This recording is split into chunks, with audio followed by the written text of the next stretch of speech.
Okie dokie. That sounds very pleasant. We actually have to talk to each other. Shocking. I know, it's awful, isn't it? How very dare we? Disgusting. Which one do we want? The one without the number after? Number? Oh, 20, Oh. 25 seconds. Oh, we're going in the right direction. We actually have to talk to each other. Shocking.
Good evening, everybody. Welcome to Shoot Some Shale, powered by D&D Media.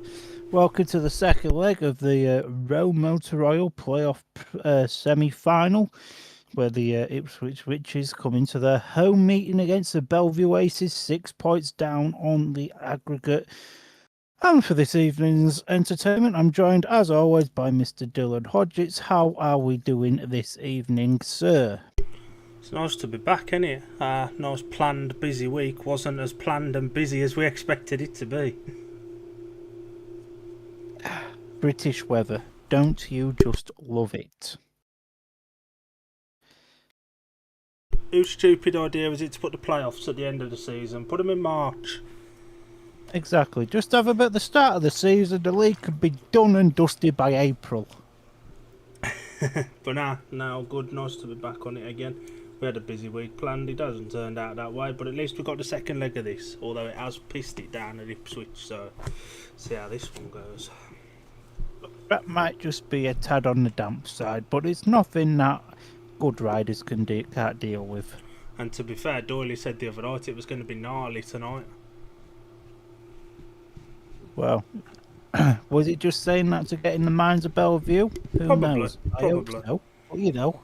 We live for that level of SH1T housery, don't we? Yes. Yes, we do. Before we look at the lineups, we've got two people in the comments. Jimmy, evening guys. Winnie, evening all. And we've got 8 people watching at this exact moment.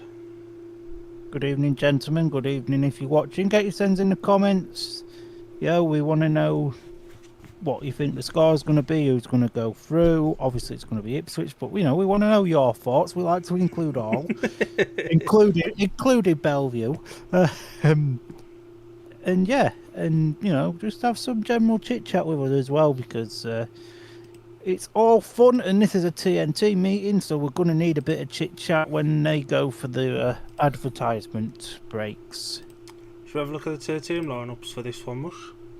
Is this starred by really, really sexy brand new graphic? Well, we've got your pal Michelle in the comments. Evening, chaps. Watching live, but with you guys commentary. That's because we're better than Tatum. Let's be honest.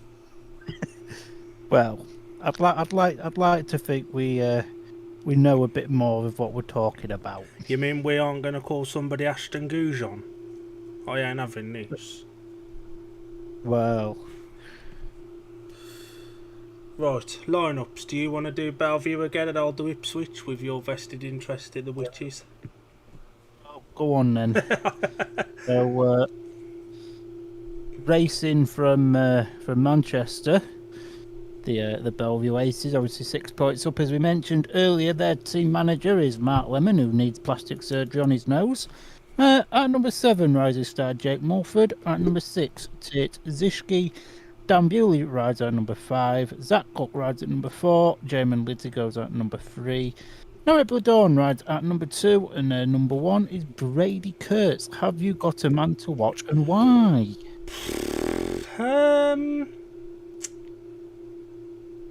Zach. He was inspired on Monday. He did really, really well. He's generally been okay at Ipswich the times he's been here with Wolves or with Birmingham or with Belle Vue.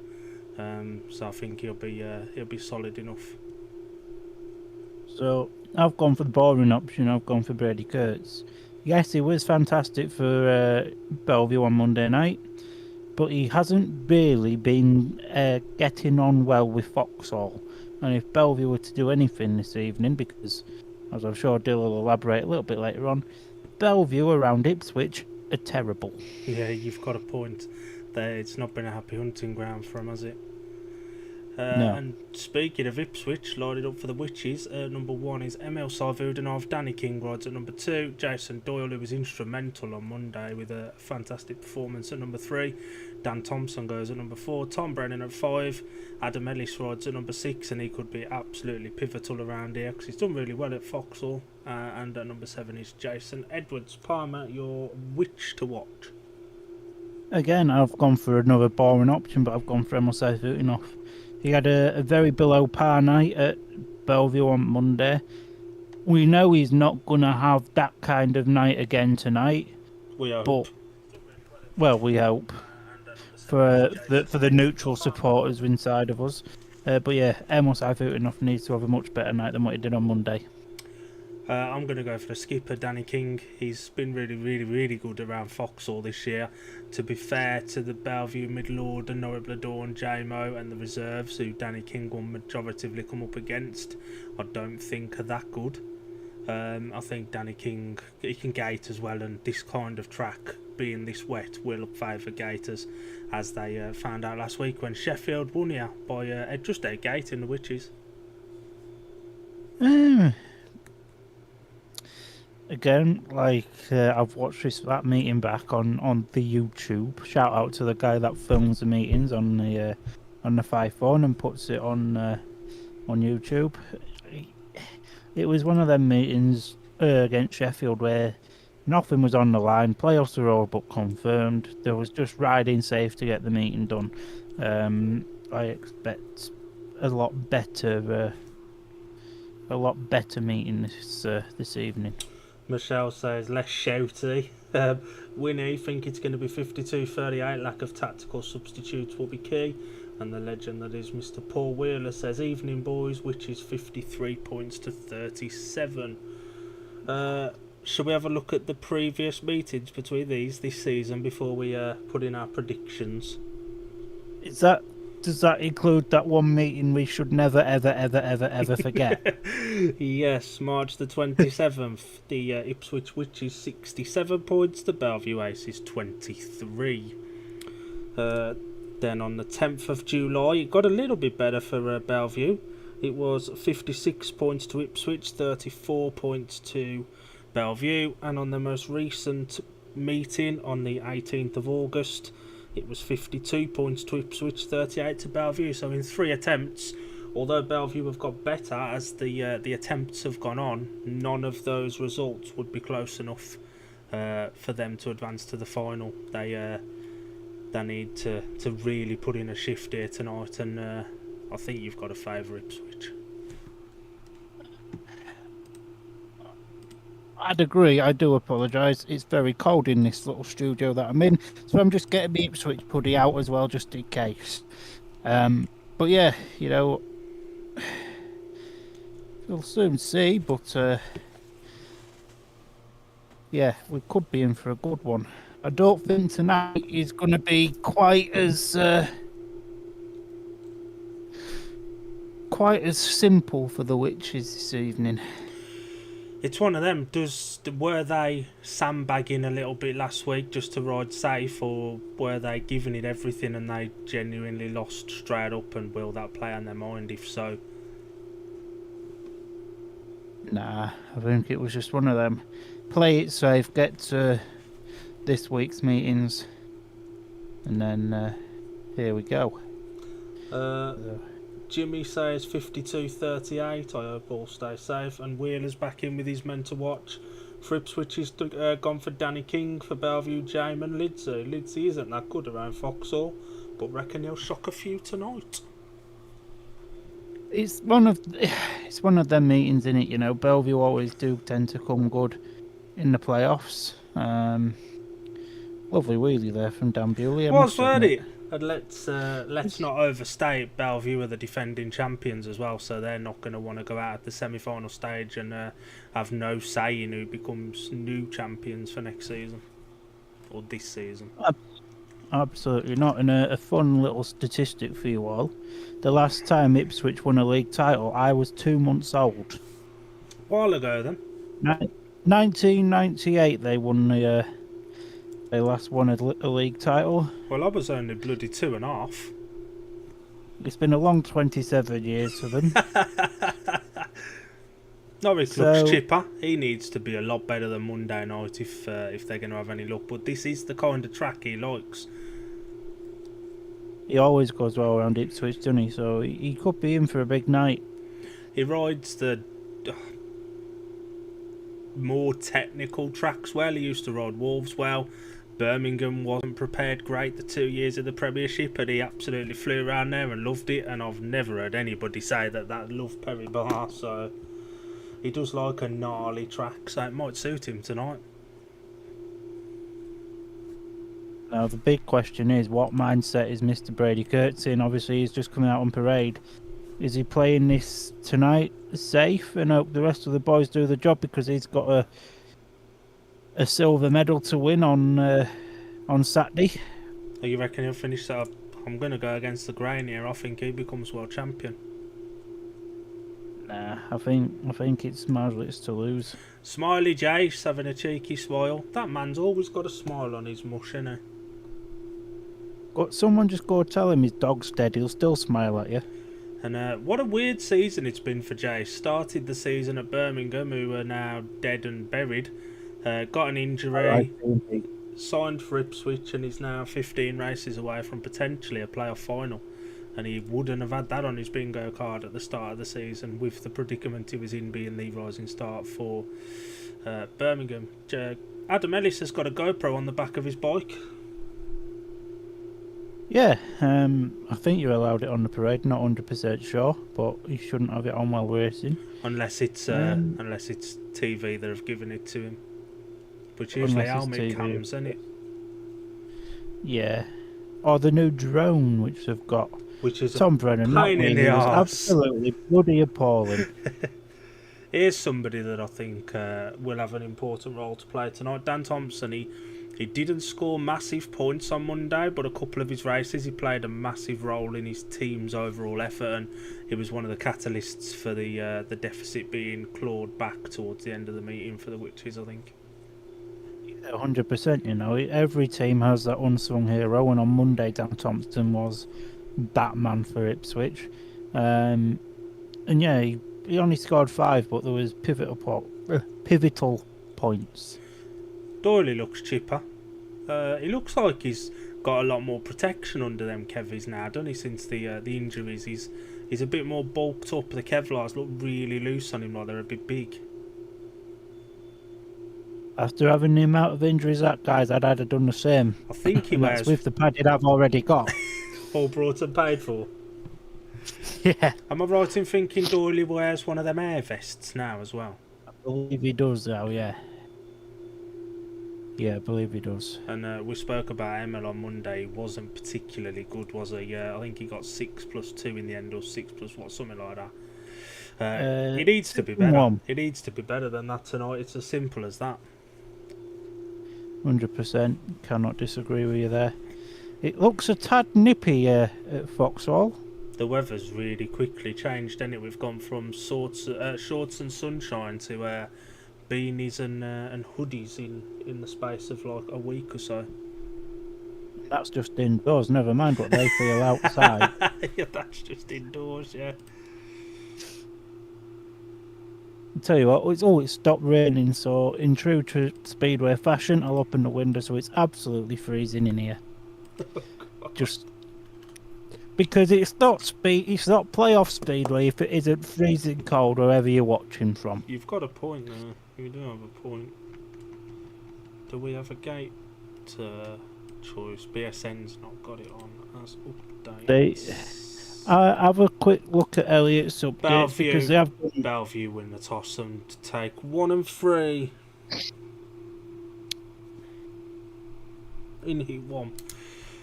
That's another thing. If you win the toss, do you go for it? I think if Ipswich had won, it may have been an interesting one. Do you go for 15? Do you go for Heat 1 and try and, especially if you're Ipswich, try and claw that back really quickly? Because it is only 2 races.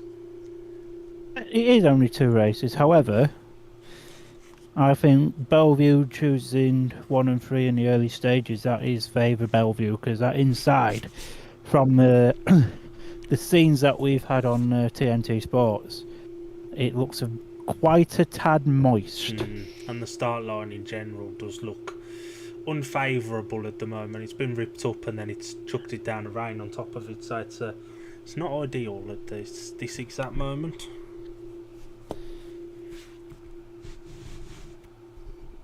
So yeah, big night in Prospect.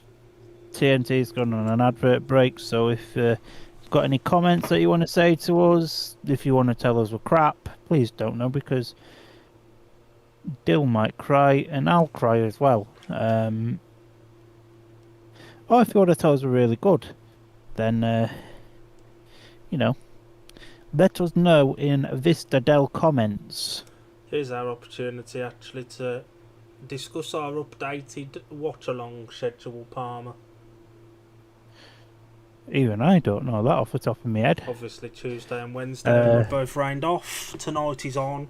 Neither of the planned watch-alongs on Sunday are now going to be watch-alongs. Working tonight and streaming, and we both expect Red Car to be off anyway. But even if it is on, it won't be a watch-along now. Yeah, 100%. I understand you've got prior commitments Sunday evening, so it'd just be a sat at home on the telly with a cup of tea. But we might have a busy week next week. Weather permitting. But then again, we said this for this. We said this for this week, and look how it's turned out. You have a point. But the plan as things stand, if the weather gods are smiling, we'll have Leicester versus Sheffield on Monday in the other playoff semi-final. We'll have the restaging of Poole versus Redcar on Tuesday. We don't know about Wednesday, but it's Poole v Oxford or Oxford v Poole. It's those two teams. I just don't know where it's at. I think it's at Poole. I think Poole are doing 2 on the bounce. Thursday is the second leg of Sheffield versus Leicester. And then we'll go from there. Yeah, what Dill said basically. The riders are getting ready for Heat 1. And the TV are coming back on.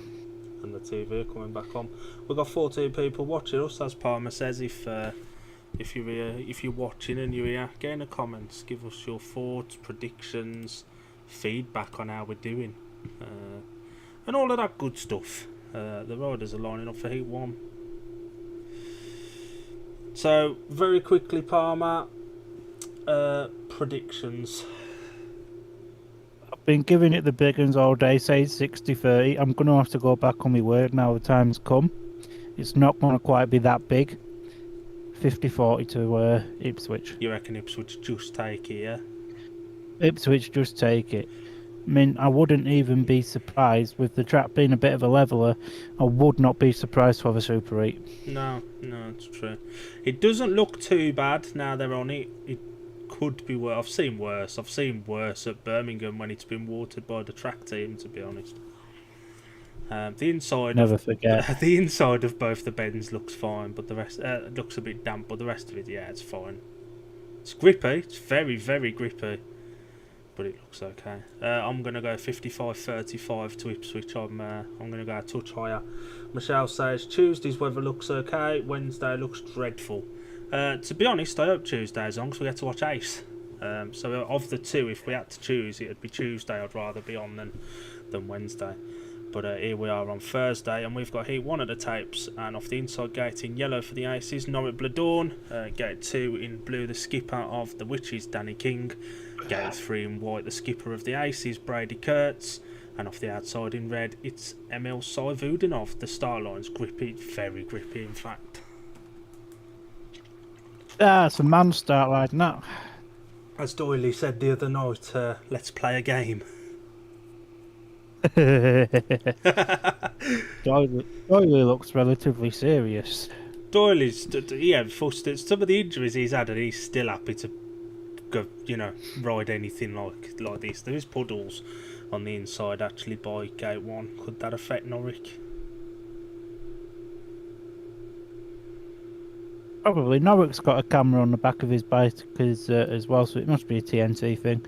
Start Marshall walks away for heat number 16 of this clash of tapes. Right away, it goes a brilliant start there from Norwich Belle Vue, actually, but it is the two witches that are in second and third there, and where the bloody hell's Emil Saivudanov going, it is allowed Brady Kurtz to come up the inside there, and it's looking like it's going to be a free. The Emil is very, very packed up, filled in already, and now.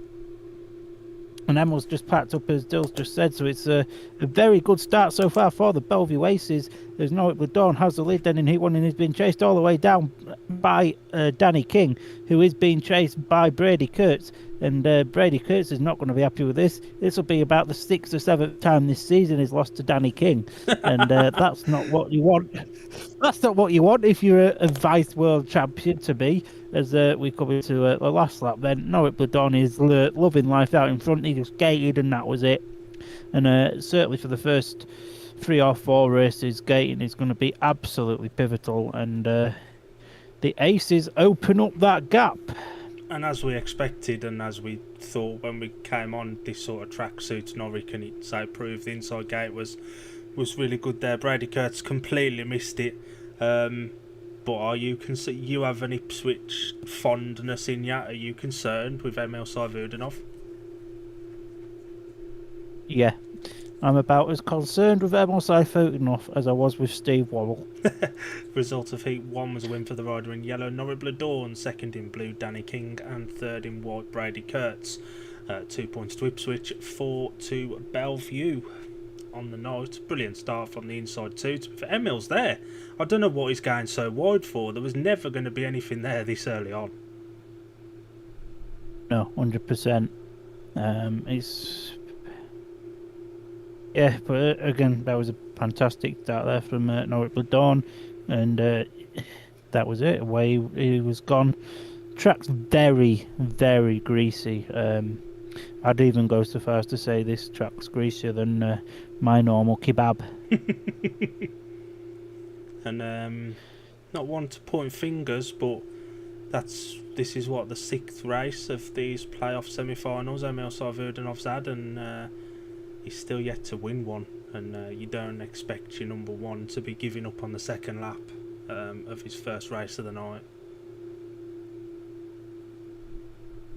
and the other number one doesn't expect to be chasing a world title and then getting beat by a championship state leader.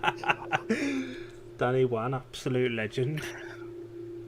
Any Belle Vue fans in the chat, just tell Brady to not be crap, and then he might not get beat by Danny King. This is a huge race. Huge race. And with all due respect to the Belle Vue pair, you've got to favour Ipswich before the tapes go up in this one. 100%. Big night this for Adam. Are the 2 minutes got? Oh yeah, they are on. Quite, yeah. It looks a little bit like quicksand, this start line. Like, start Marshall. Better not stand there too long, he'll start to sink and then you ain't going to get him out. And if you do, you're going to pull his shoes off or something. Oh, don't mention that. Been there, done that before. Not fun. Apart from the times when it is. And how often's that? It's only after once, Bush. Okay. We're at the tape sheet. Number 2, going off the inside gate in red for the Witches, Adam Ellis. Gate 2 in white for Belle Vue is Tate Zishki. Gate 3 in blue is the rising star of the Witches, Jason Edwards.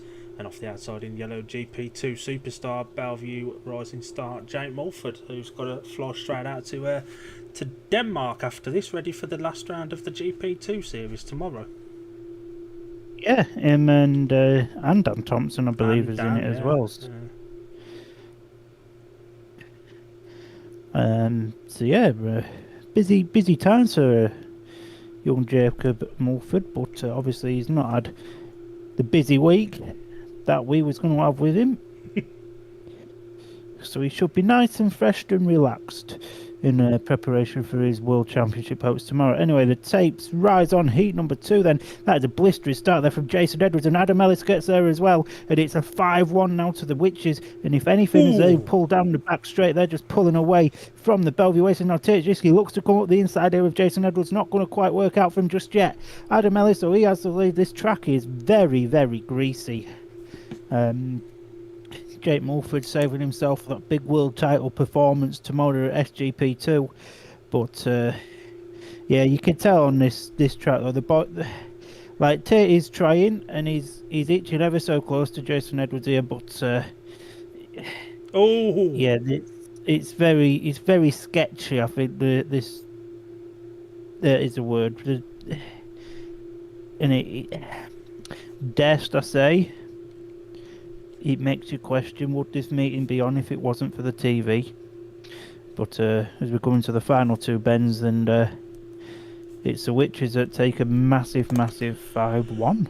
I don't think it's bad enough to question whether it'd be on. I don't think it's. I've seen worse tracks and meetings have been on without TV there. I think it's difficult if you're chasing. Although Tate Zishki for 3 laps was right up Jason Edwards' exhaust.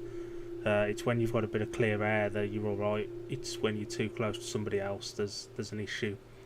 The result of Heat 2 was a win for the rider in red, Adam Ellis, second in blue, Jason Edwards, and third in white, Tate Zishki. That's 5-1 to Ipswich, makes it 7-5 on the night and 49 points to 53 on aggregate, so that closes the gap a touch. Yeah, it's within 4 points now, so 5-1 in Heat 3 and we're back level. It's 5-1 in Heat 3 and it's game on. As Doyley says. Exactly. And Doyley's in Heat 3. Yeah, he is. But yeah, that was a superb start there from both the Ipswich boys. Jason Edwards on the third bend there, the first lap, got himself into a little bit of trouble, and he was very, very fortunate just to hold on to that second place there, to be honest. Ellis, so as soon as he got past the first bend and did his little wheelie, he looked back to see where Jason was, and that was it. He kind of just left Jason to fend for himself, really. But yeah, an excellent ride from Jason Edwards there to keep Tate mate behind him. And to be honest, I think it was the right decision to let him fend for himself. If he'd have stayed too close, I think he'd have been unintentionally filling him in. Yeah, 100%. This is a big race. This is a really big race. Said that last time. We're going to say this a lot, but this is the difference between Belle Vue keeping the lead or maybe edging it, or Ipswich closing it a touch, or potentially even being back level. And I would not be surprised if it's the latter with the pairing that are in this heat for Ipswich. Yeah, it's Dan Thompson again. He started the season really, really well. He ain't come back from the injury, right, has he? He had that knock, and he's still been performing to a decent standard. It's just not the standard that it was. Yeah. Which is understandable. You never expect a rider to come. Well, right. Let's be honest. When do riders come back at 100%? That's true. Yeah, that's true. They always come back very, very quickly, don't they? And who's on gate 1 here? JMO. That's the place to be, dare I say.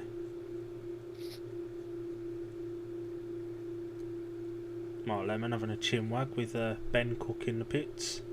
Mark Lemon almost looks like a Karen.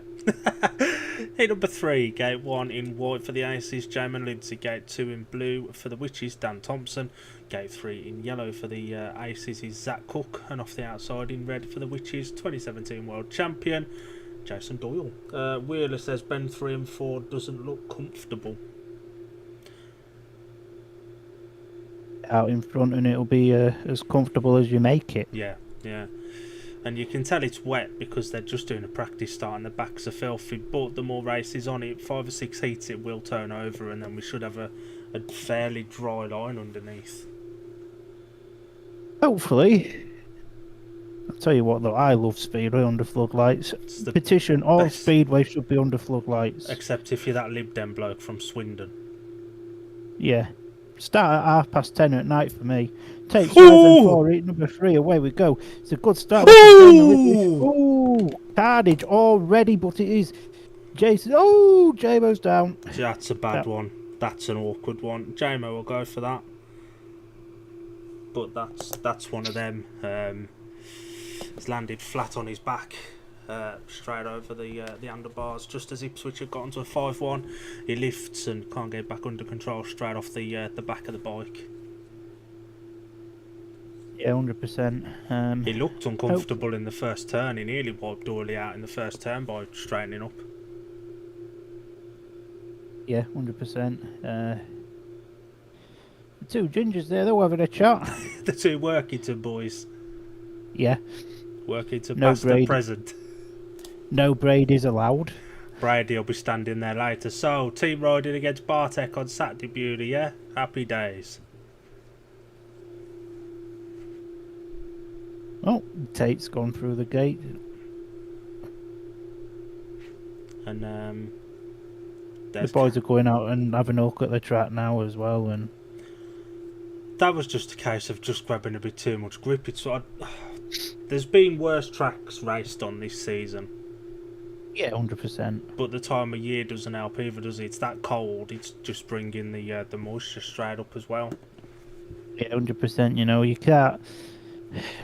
I always got told by a certain promoter the 2 hardest times to prepare a track is March to April, and then September, October. It's good to see JMO up, because that was a gnarly one. 100%.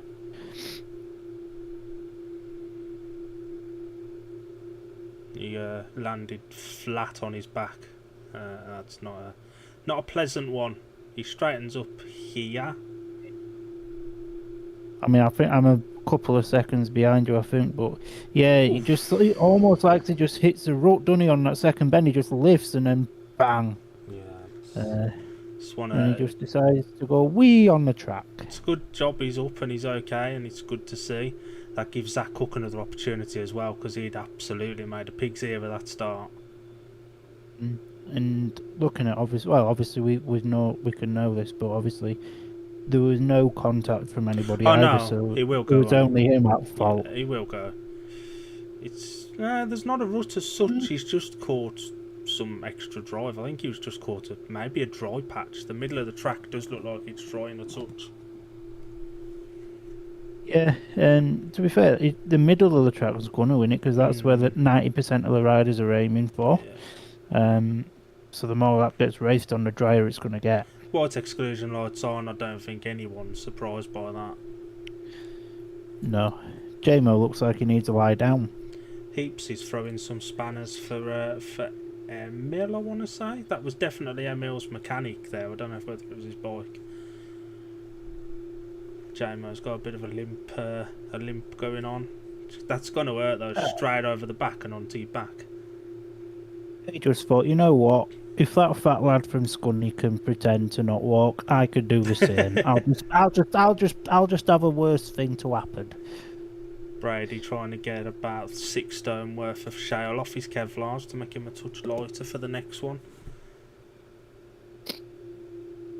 That, and he's only got 22 kilograms worth of baggage allowance on that plane to them, that. Is he using Jet 2?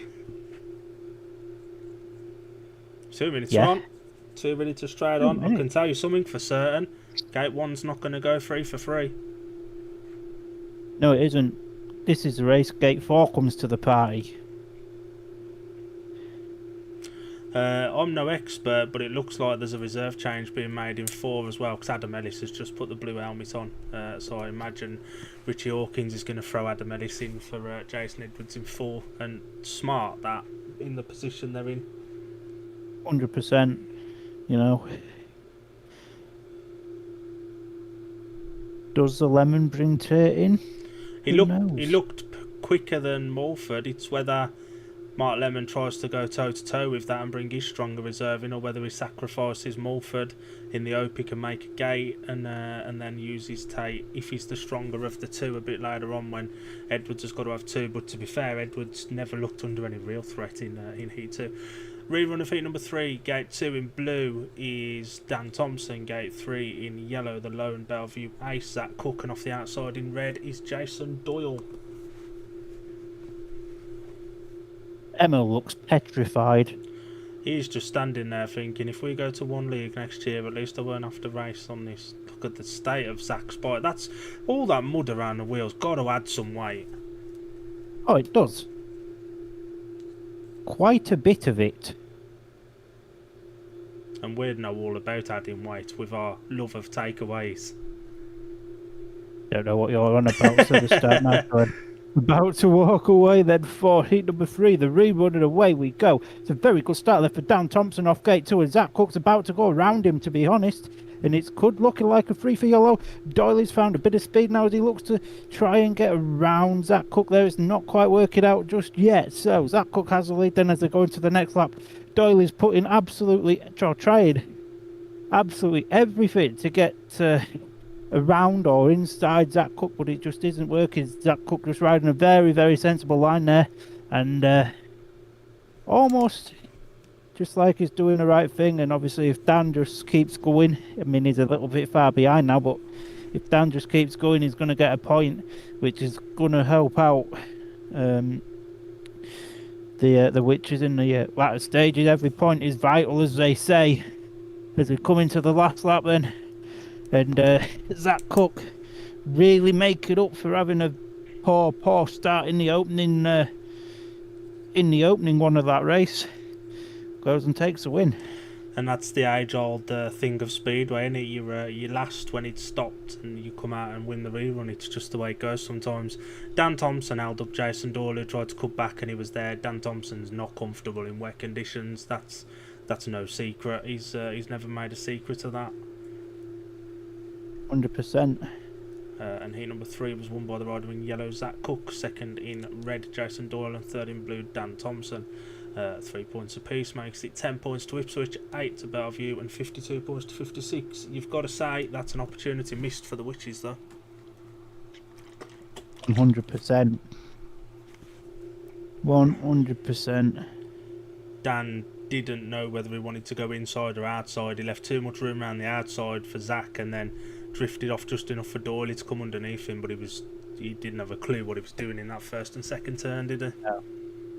No, 100%. And in a night like this, you don't want to be making silly mistakes. But they are attacking the track. Zach and Doyle were anyway. They're throwing everything at it. And it is drying. It is starting to dry out as expected. Adam Ellis comes in blue here, and Tate comes in yellow. So Mark Lemon's going toe to toe.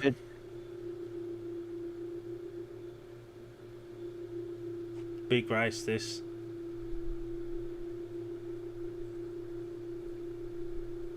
I mean, on paper, you favour the Witches, but Dan Bewley ain't afraid of a bit of water, and I still love that number 5 on his bike. It's still shiny. Nice, isn't it?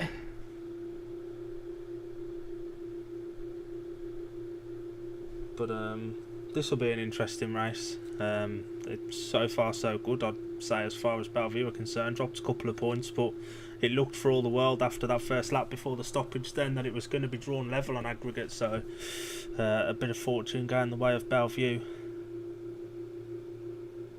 100%, and I did see something earlier today. I think it was Richie Hawkins that said if the Ipswich boys are on it from the start, there's no way they're making that final. And Emil retiring from the first one, brilliant 5-1 in Heat 2, an opportunity missed in Heat 3 with the 2-1 advantage. They need something. They need a heat advantage in this. They need to close the gap again. Yeah, 100%. But again, never easy when you've got Dan Bewley in the race, who isn't afraid of wet conditions. No, but then again, it's the same scenario as Brady. You know, for Dan, he's got a third place medal up for grabs on Saturday. It's true. Do you prioritise yourself, or do you prioritise your team for one night? In number 4, going off gate 1 in yellow, reserve replacement. Taitsishki gate 2 in blue, reserve replacement. Adam Ellis gate 3 in white. Dan Bewley gate 4 in red. Tom Brennan.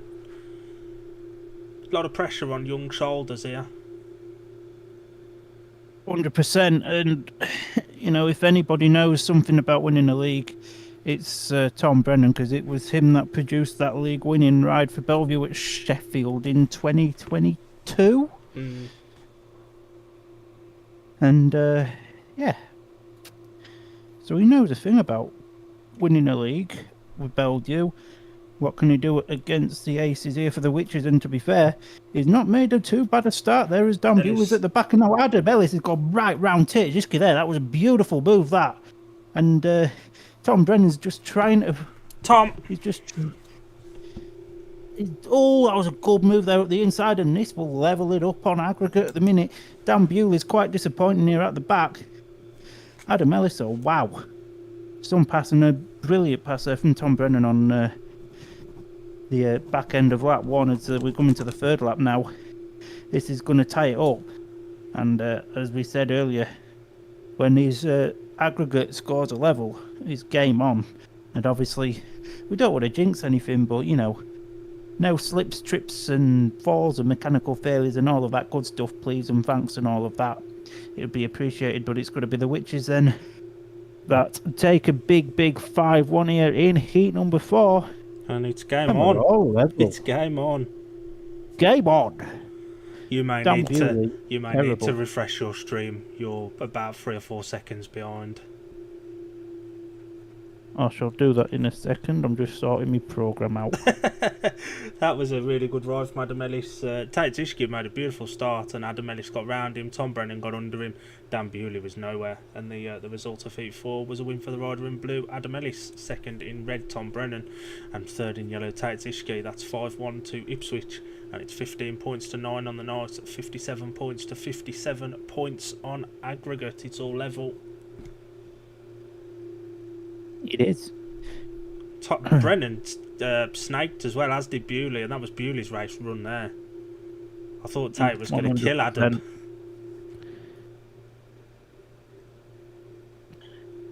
Tate had no confidence going into bend 3 and 4, did he? And Tom was like, "Thank you very much, I'll come through." That was all she wrote. Bewley was somewhere near Norwich. Maybe he just fancied a Thursday night out in Norwich.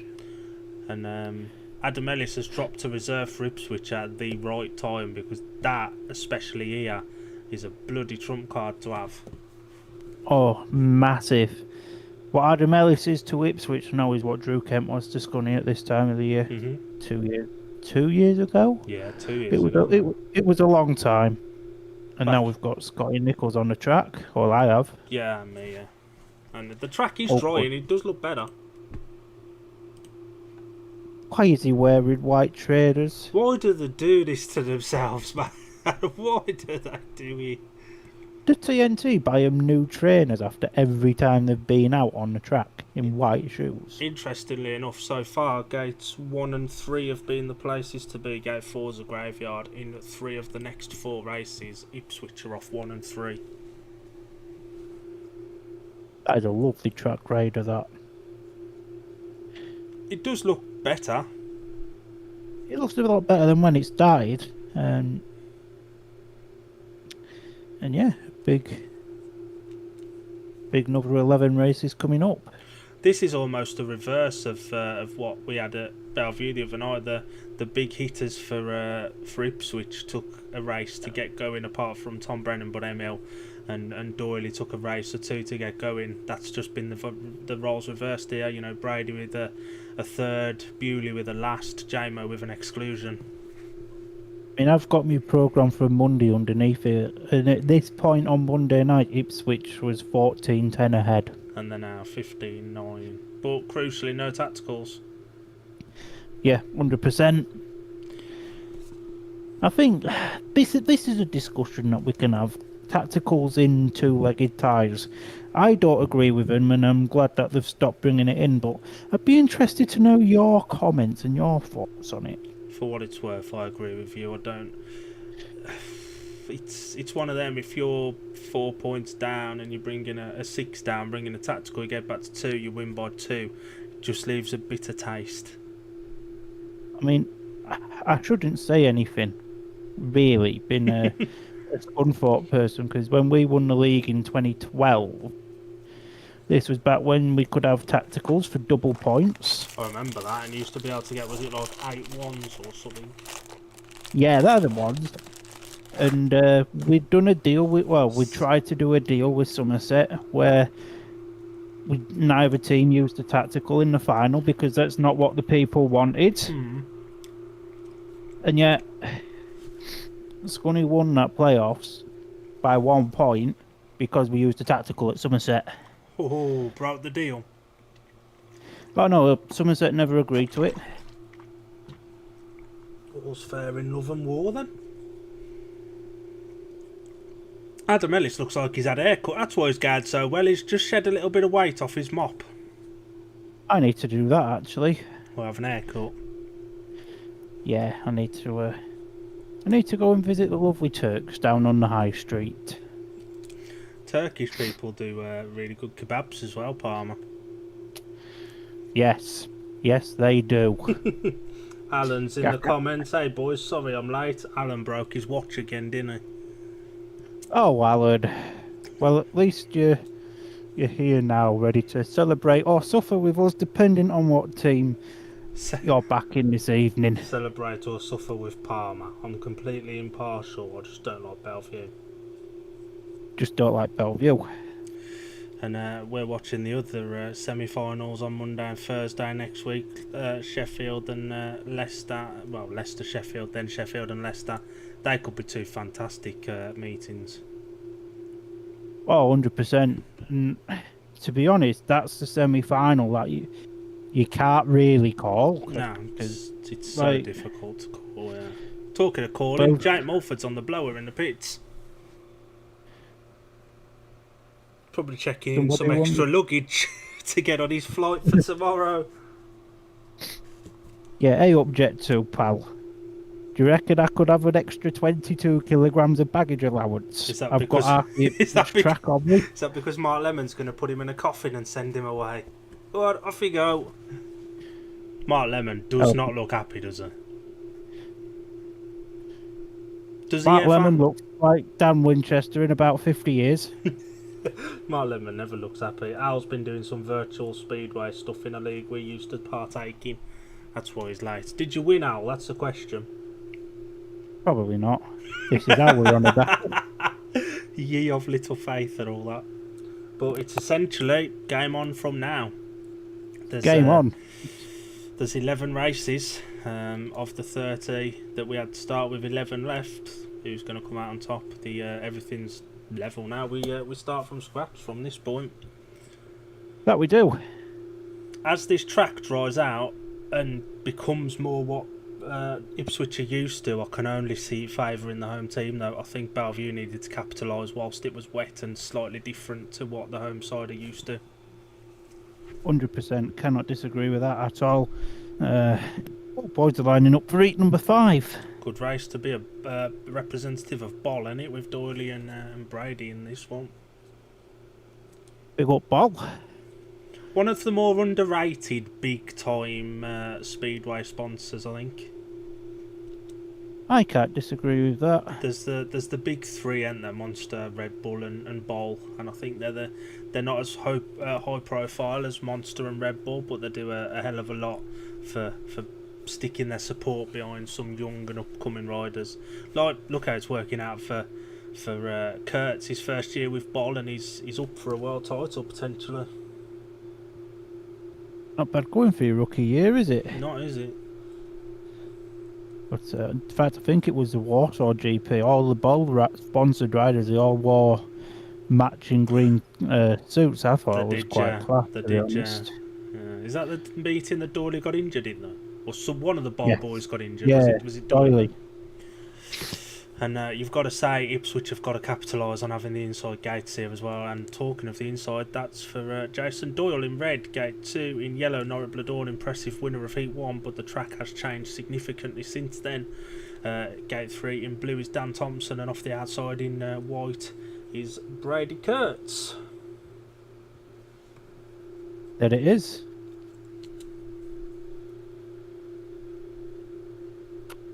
There's a lot of dirt on this. I know, I'm just in awe of it. That's what dirt on a track looks like. Yeah, not used to looking at tracks with loads of dirt on. That face of Richie Hawkins then is you when you walk past the kebab shop and it's just closing. Jordan Jenkins is in the pits. Good to see JJ at the meeting. Obviously started the season as the Ipswich Rising Star, seeing his season cut short with an injury. Yeah, 100%. Not been the season JJ wanted to get well soon. JJ, if you listen back. Tapes Rising for number 5. What a beautiful start there from Jason Doyle. And now what can Dan Thompson do as Brady Kurtz is at the back, and Bladorn just he's almost packed up and then he got going again. It was weird, but that has allowed Dan Thompson to get into the second. And now what can Bladorn do, because he's currently in third place? Brady Kurtz is not doing anything to help his club at the minute. It's clear to see his focus at the minute. He's on the Grand Prix on Saturday night, and the Witches are going to go into another big 5-1, and they're going to take the lead on the aggregate, which is the important score as it stands at the moment, as we come around the third and fourth turns. And then I think Dan Thompson's just got a decent enough lead now on the Aces boys to make this a 5-1. Jason Dawes out there is in a class of his own. He's probably about 3 or 4 laps ahead of the other boys, as we can see anyway. But a big win for Doyley there. Solid second for Dan. Up the Witches. Norwich Bladorn made a really good start then. He shut off going into Ben 3 and Dan Thompson didn't. And obviously as he shut off, he speed up and it straightened him up a touch. And Dan Thompson, that was all he needed. Brady Kurtz missed a start. I don't think it's necessarily him having his mind on Saturday. I think he struggled here all season. This isn't a surprise. Got a point. The result of Heat 5 was a win for the rider in red. Jason Doyle, crucially second in blue. Dan Thompson, and third in yellow, Norwich Bladorn. 5 points to 1 in the Witches' favour, and it's now 20 points to 10 on the night and 62 points to 58 on aggregate. And 1 and 3 worked well from there. Brady missed it, completely missed it, went skywards, and that was about all she wrote. Went out into the dirt and there's nothing there. 100%. Norwich shuts off, Dan Thompson doesn't, and that was about all she wrote. 100%. And but yeah, that was a perfect first turn there from Doyley, and that was that. Really, and then just this back straight here. No, it just looks back. He shuts off, and Dan he just rode the perfect third and fourth turn, and that was that. I'd imagine Belle Vue may be moaning about his track. For me, I feel like it's fine now. There's nothing wrong with it. Yeah, I'd imagine Mark Lemon's going to be moaning, but Ipswich will just say they've set it up for home advantage, which it's their prerogative to do. So somebody's already commenting on the Belle Vue Aces fans page. Oh God! Track is also downright dangerous, not an 8. And Ellis riding at reserve with a 602 average is taking the piss. Well, Chris Britton, if you're listening, pal, don't sign shit riders, and then you'll be all right. It's not hard. This isn't a surprise. Dan Bewley comes off gate 1 this time. An interesting one there. He needs to be better than last time. Zishki, I can't even see his Belle Vue Kevies at this point. He is caked in shale. 100%. And Danny King will be open gate 4. Works better for him. The thing is, it's the way Ipswich built their team, ultimately. Done it right. And the way Belle Vue's built, if they're 1 and 5 are struggling, it shows with the rest of the team. In number 6, talking of their number 5, gate 1 in white for the Aces, Dan Bewley finished last in his first one. Gate 2 in red for Ipswich's Emil Sarvudanov, retired from his first race. Gate 3 in yellow is Tate Zishki, out for the 3rd time this evening, and off the outside in blue is the skipper of the Witches, Danny King, who had a solid 2nd place first time out. It was the battle of the number 2s in Heat 1, weren't it? The 2 number 1s were a little bit disappointing. Yeah, 100%. Emil's helmet looks like it's just been dug up after being buried for 50 years. Maybe it has been. So, here we go then. Heat number 6. Tapes fly away we go. Bewley's made a beautiful start there. And he is the one that has the lead. But Tate Zishki for the Aces is at the back. And now Danny King is doing everything to try and get towards Dan Bewley. Emil Sarvudanov just playing a supporting role really here in 3rd.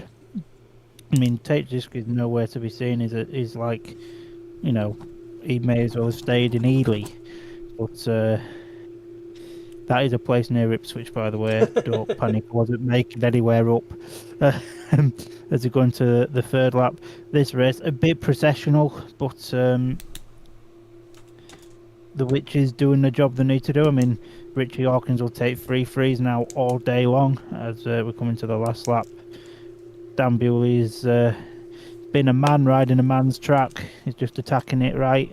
Danny King, who started to show a bit of promise early on, is settled himself in there now for 2nd place. And, well,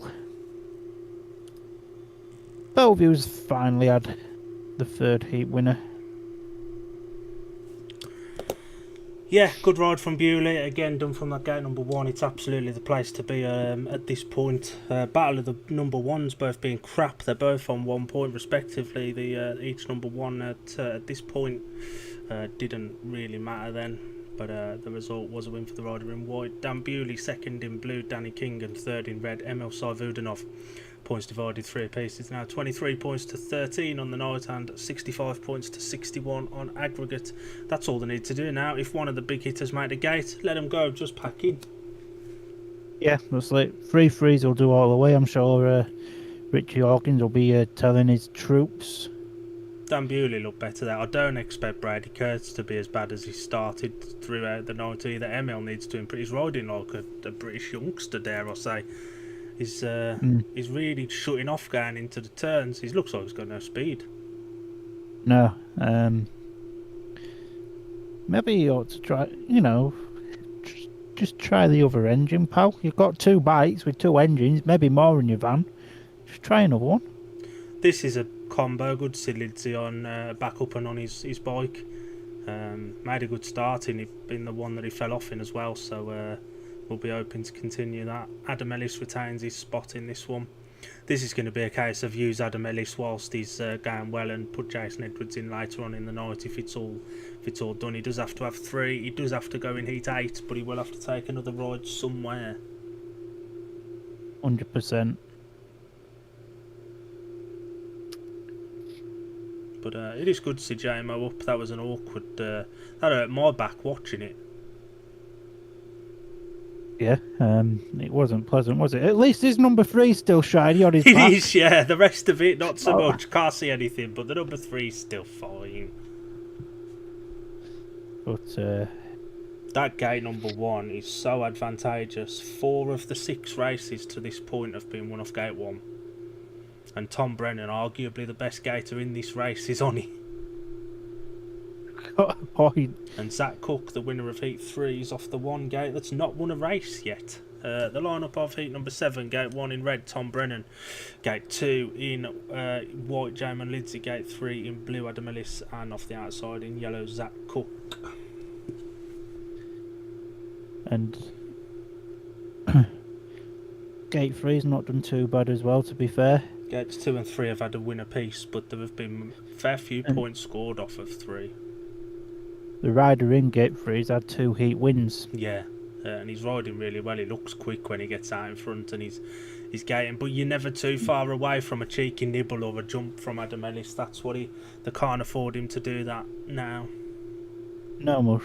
We're like several hundred miles from Ipswich. We're not quite that close, Mush.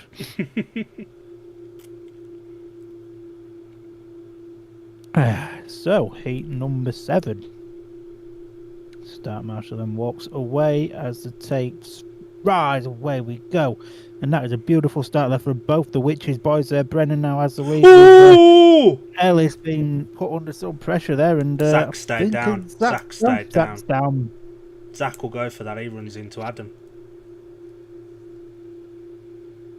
Adam Ellis does nothing wrong there for more money. Zach runs into the side of him. And it won the first turn, so it shouldn't be an all-four back either. It shouldn't be. Let me just have a look, see who... Mick Bates is the ref. Master Bates? Mm-hmm.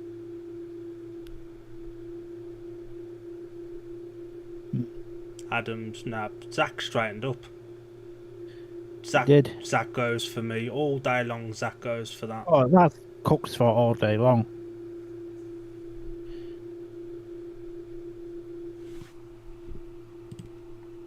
Yeah, as we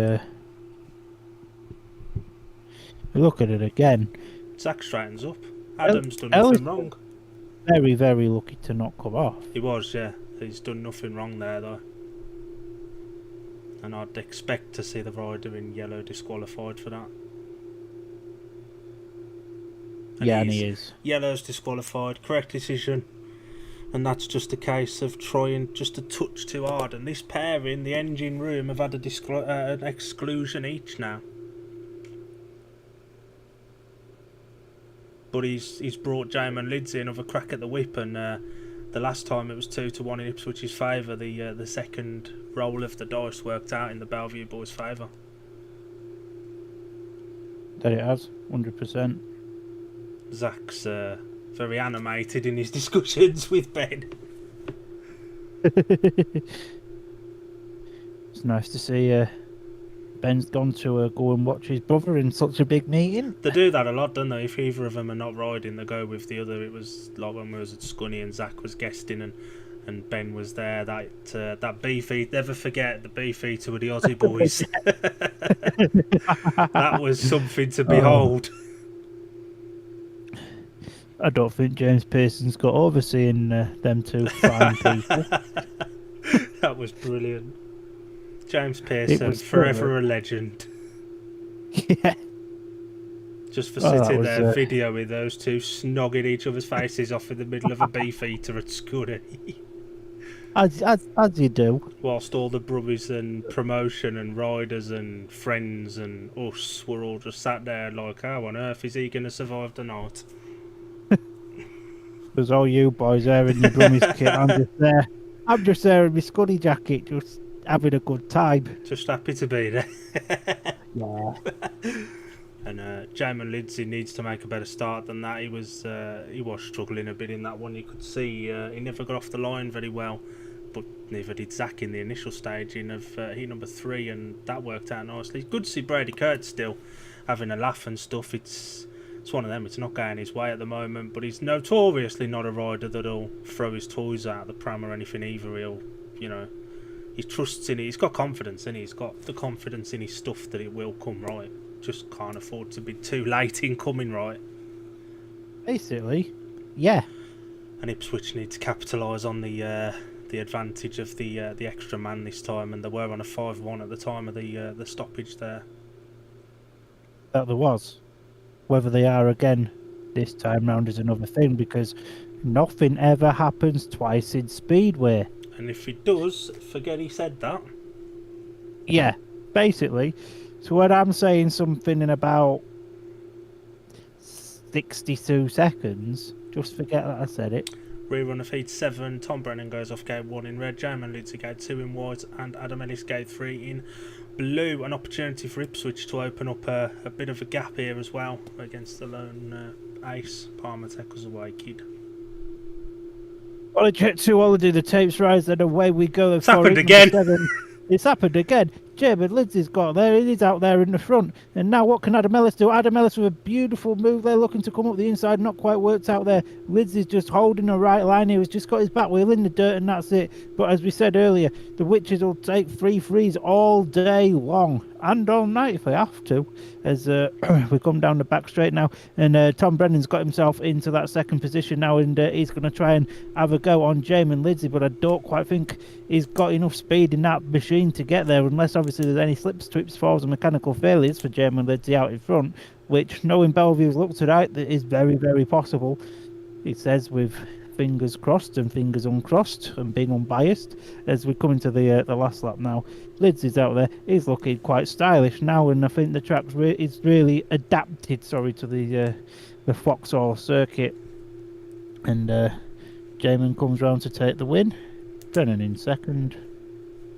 And when you're ready, Adam, pal, we haven't got all day. Even the camera's cut off you, pal. It's got to be said, another race where Ipswich haven't capitalised on the man advantage. 100%.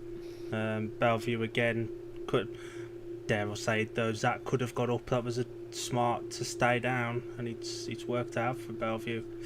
Heat 7 was won by the rider in white, Jamin Lindsay second in red, Tom Brennan and third in blue, Adam Ellis. Points divided 3 apiece, 26 points to 16 on the night, and whatever the aggregate score is, because it's gone off.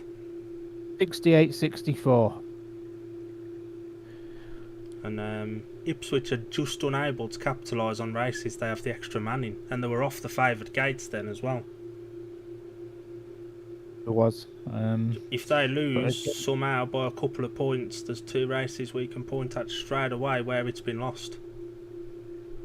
100%. But yeah, Lindsay gated. He was put under a bit of pressure on the first couple of bends. After that, it was gone. Cleared off, didn't he? Yeah. He was brave. Tom Brennan tried to send him wide. He just leaned on him. It was a brave move that could have ended in tears, but it paid off. And going to speak to Mr. Richie Hawkins now, and he won't be happy with that. I had another half a smile. Over the course of 2 days, we've had one full smile from him. I'm looking at Tom Brennan in the background. He's very animated. He's not an happy camper.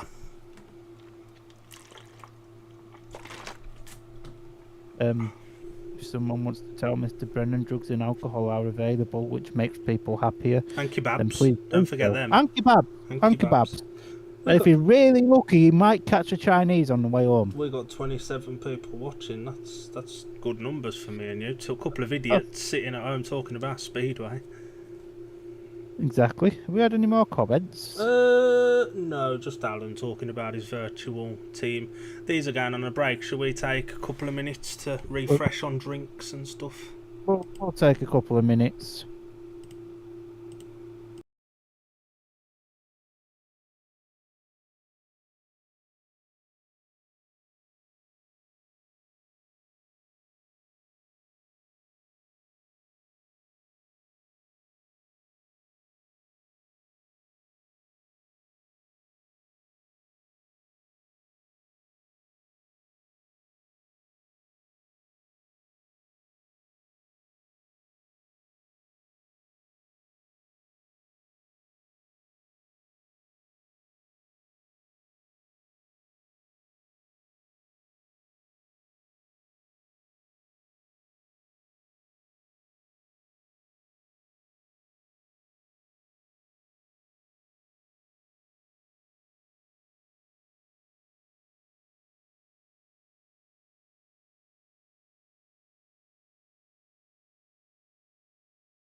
And we are back. So, so back on to heat number 8 here at Vauxhall Stadium. While we've been gone, there's been a couple of comments come in. First of all, Pac-Man292, only come across you guys tonight, top job. Thank you very much. Thank you very much for your fruit. Come again. And Winnie, second stream on the trot. I've got an effing work video call. Right, I'm back on, and it's a mint cornetto time. How's the meeting been? Yeah, mate, it's been cracking. If you're an Ipswich supporter. Up the witch. And we're back on with heat number 8. I'll let you answer. How's your mint cornetto? Oh, mint cornettos. Elite. Jason Edwards goes off gate 1 in blue. It's been a long time since heat 2. Likewise for Jake Mulford, who goes off gate 2 in yellow. Danny King goes off gate 3 in red. And Noah Bladorn goes off gate 4 in white. Again, Ipswich on the favoured gates here, but the two riders off the inside gate have had 6 races take place since they were last out. The track won't be the same as it was when they last saw it. Absolutely not. It's going to be very, very interesting to see how this one pans out. No, but Dawn's had a solid night. He's already decent. matched. In fact, it's outscored his performance on Monday. Bracket on his GoPro's falling off. Oh dear. Oh dear, oh dear, oh dear. Let's hope that doesn't come off in the middle of the race, eh? Well, we might get some nice footage of it falling off and just sliding on the track. So, Star Marshal then walks away for Mulford's heat number made 8. It takes right away we go. And Jake Mulford's made that there. What a start from Jake Mulford, although it is Danny King that blasts himself round the outside there. Jason Edwards gets himself caught into a little bit of trouble, and it's a 3-3 advantage. Well, it's not really an advantage, it's a 3-3. Both teams are getting 3 points each out of there. It's been a long day as we go to the next lap then. It's still a 3-3, and if anything now, Danny King's just extending his lead over Jake Mulford. And if we're being honest here, this is a red car bears 5-1. With a red Caber at the back as well, with Norbert Bladorn in between. As we come, it was very nearly a red Caber, by the way. As we come into the third lap there, and Jason Edwards is starting to try and put Norwick under a little bit of pressure here, but this is pretty processional now, to be honest. As we come into the last lap here, and as much as Jason's trying his absolute heart out, but he isn't getting anywhere close to Norwick, and this is a much needed heat win here for Danny King as the Witches maintain that 4-point advantage. I'll tell you what, if Jace hadn't have made a mess of that first turn, I think he'd have made that ground up. It just gave him a little bit too much to do, but he was right on Norwick's tail for the last couple of laps. It's that age-old thing, one more lap and he might have been there. Speedway over 5 laps, do it. Already been done much. Heat number 8 was won by the rider in red, Danny King. Second, big ride in yellow for Jake Mulford, and third in white, Norwick Bladorn. Mulford makes a blinder of a gate, and it's just a really good first turn from Danny King. Oh, that was a beautiful gate, that wasn't it? Thought Jace was stacking it there. So did I. I'm not gonna lie. Yeah, decent ride there from Danny King out in front, and yeah. Come off the skipper, because the Belle Vue Rising Star had made the better start, and I think Danny would have been more worried about Bladorn, with all due respect to Mulford, but it was Mulford that gated, and he's capable of doing that. He's capable of popping off the start and causing an upset. Oh yeah, 100%. But as expected, Danny King knew what he needed to do and did it nicely. But if Ziski doesn't do any good in this one, though, I could see Mulford getting another ride at least. Well, he's got to have another one, but I could see him getting another couple, to be honest. 'Cause he looked good there. He looked very good there. He did. I cannot disagree with you there, sir. Oh, we've got Bewley versus Doyley now. This will be fun. Oh, just throw in Dan Thompson and take Risky for good measure. He looked good there. He looked very good. We've still got 25 watching. Good numbers. For anyone new, like Pac-Man and anyone that's joined us that's new, we just generally do these because we enjoy doing them, don't we? Yeah, and we just like watching Speedway and talking crap about it. To be honest, it's a And very long winter coming up. it is a long winter, and we both expect a lot of change in this winter as well. So make the most of it. The way it is, whilst it's like it. Until we get to March and it's exactly the same. Yeah, rinse repeat. But yeah, we like to do these, and our numbers do generally go up with TNT meetings because unless you have your team that's in it and you've had the TNT for the season, you know, $30.99 a month just to watch the sport stuff is a fair whack of money. Doyley's not happy with Tadziski's start position. To be fair, he was borderline over the gate for now. It's fine where he's there, to be honest. It's well within his box, and Doyley's going to go right up against gate 4 instead. So let's be honest, if you're a home start marshal, you're not doing anything about that. No. The lineup, I think, number 9, gate 1 in blue, Dan Thompson. Gate 2 in white, really good win last time out, Dan Bewley. Gate 3 in red is Jason Doyle. And off the outside in yellow is Tadziski. Doyley's gave up with that. He's going right towards gate 2 now. And Tadziski, he's on the gate you don't want to be on. Exactly. That's maybe why he was trying to get as close to gate 3 as he possibly could. Yeah. So far, gate 1 has had 4, gate 2 has had 2, and gate 3 has had 2. Consistent, then. Yeah.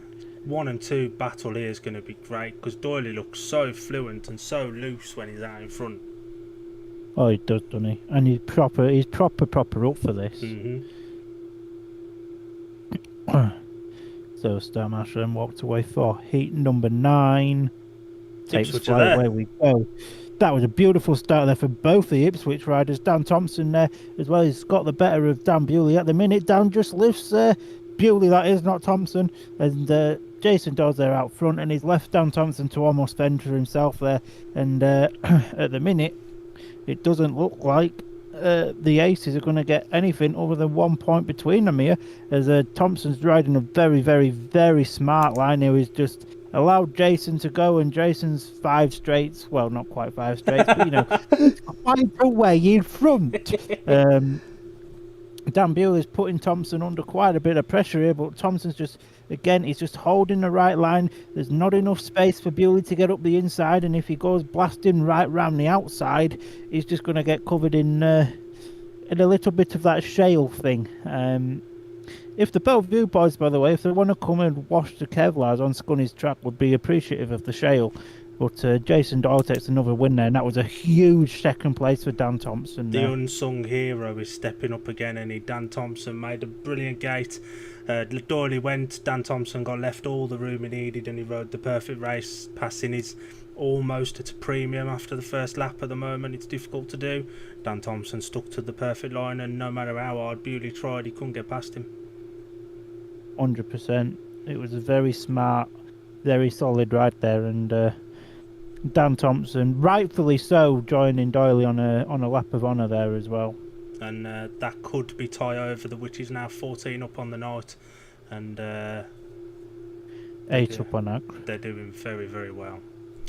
Heat number 9 was won by the rider in red, Jason Doyle. Massive second place in blue for Dan Thompson, and third in white, Dan Bewley. 5-1 to Ipswich makes the scores on the night, 34 points to 20, and it's 76-68 on aggregate. We've got a comment from Roger Tricker. Thanks for the commentary, D&D. First heard you on Monday while I was in Inverness, now back in Witches territory. You've took the good luck to them tonight because they're bloody flying now. Yeah, they're absolutely fantastic tonight, aren't they? Up the Witches and all of that. And it was, as we spoke about earlier, Belle Vue needed to take advantage while the track was a little bit foreign to Ipswich, because now it's a little bit more like they used to. They really are turning the screw. 100%. And they're just 14 points away from hitting that magic 90 that they need to get to for the aggregate win. I believe that is my mate Liam on the spanners for Zach Cook tonight. Ah. Now, this pairing for Belle Vue, as a pairing, haven't got it together yet. They've both shown individual brilliance, but they've both had a disqualification as well. I'll be interested to see if they can both A, stay on the bikes, and B, what they can do as a pair against Danny King and Emil Sayvudinov, who's on 1 point from his 2 rides so far. 100%. But it almost is last chance saloon for Belle Vue now. They can't afford to concede any heat advantages, but I don't even think they can concede 3-alls at this point. It needs to be a couple of heat advantages for the Aces just to claw it back a little bit. Gate 1 in blue, Danny King. Gate 2 in yellow, Zach Cook. Gate 3 in red, Emil Sayvudinov. Gate 4 in white, Jamin Lidsey. Emil will have just saw the win that Doyley had from Gate 3 and a really good start, and he's gone pretty much where Doyley went as well. Oh, you've got to laugh at some comments in the Belle Vue page. Apparently, their number one isn't committed enough, and they should have brought a guest in. Oh, can we have a guest, please, SCB? He's got a world title to win on Saturday, and we don't think he's committed enough, even though he has been all year. I don't think it's commitment. If they look back through his scores here all year round, he wouldn't have not been committed in March or July. You know what I mean? Exactly. It's just excuses. They're looking for a scapegoat for a rider that's been one of their best riders consistently for the last year or two. 100%. So the tapes then rise for Game heat number over. 10. That was a beautiful start there from Danny King, and Emil Sayvudinov has joined in there with him. Now, that was a hairy, scary moment there, which has almost allowed Lizzie to get through, but Emil back around the outside here, and this is a big 5-1 here for the Witches, and this would almost be game over for them as we come to the next lap. That looks very disappointing in this one towards the rear of the field, and to be fair, Lizzie must be feeling the effects of that crash earlier, and for the more immature ones of us, aka me and Dill, yes! This is going to be a brilliant aggregate score. Didn't see that. As Emil Sayvudinov and Danny King go into the last lap, 1 lap away from being D&D media heroes, as Danny King's checked out away and gone. Emil, again, is not scoring the big points here, but is providing the solid backup which is needed, and that was massive. I'll tell you what, Belle Vue won't get to the final, but we'll give them a way for each other. Now grow up! Brilliant from Danny King. That they've really made gates 1 and 3 work in this block. Emil not quite there. He went a little bit wide, realised he'd gone wide and knocked it back down on 3 and 4 and just did what he had to do. I said that in that race during it. That's game over for me. They're 12 down on aggregate now. It's almost 5-1s through the card. They need to get it back. It's not over until the fat lady sings. So I'm just about to send a text to Minan to say karaoke's about to start. Heat number 10 was all by the rider in blue, Danny King. Second in red, Emil Sayvudinov. And third in white, Jamin Lidsey. Brilliant start from Danny and Emil was there. The 2 Belle Vue boys completely missed it. They almost got in each other's way, did Danny and Emil. I don't think Emil expected Danny to go where he did. Oh, 100%. Brilliant that was from Danny. Straight away chopped Zach's nose off as well. Ooh, beautiful. That was a little bit of a hair and scare him that for... I could tell you it's 5-3 to Danny King over Brady Kurtz this year. Brady Curtis in the next race, and ML stepped up there with a paid win. Will we see the Belle Vue number 1 now step it up and do what we expect of him? Richie Hawkins doesn't even crack a smile. Can't crack one. Danny King taking a well deserved lap of honour. 100%. You know that guy's come from. He had a lot of shtick last season. And mainly because he was riding in like a heat leader position, but this year he's been absolutely fantastic for Ipswich, and dare to say it, probably the signing of the season. Nobody wanted him back.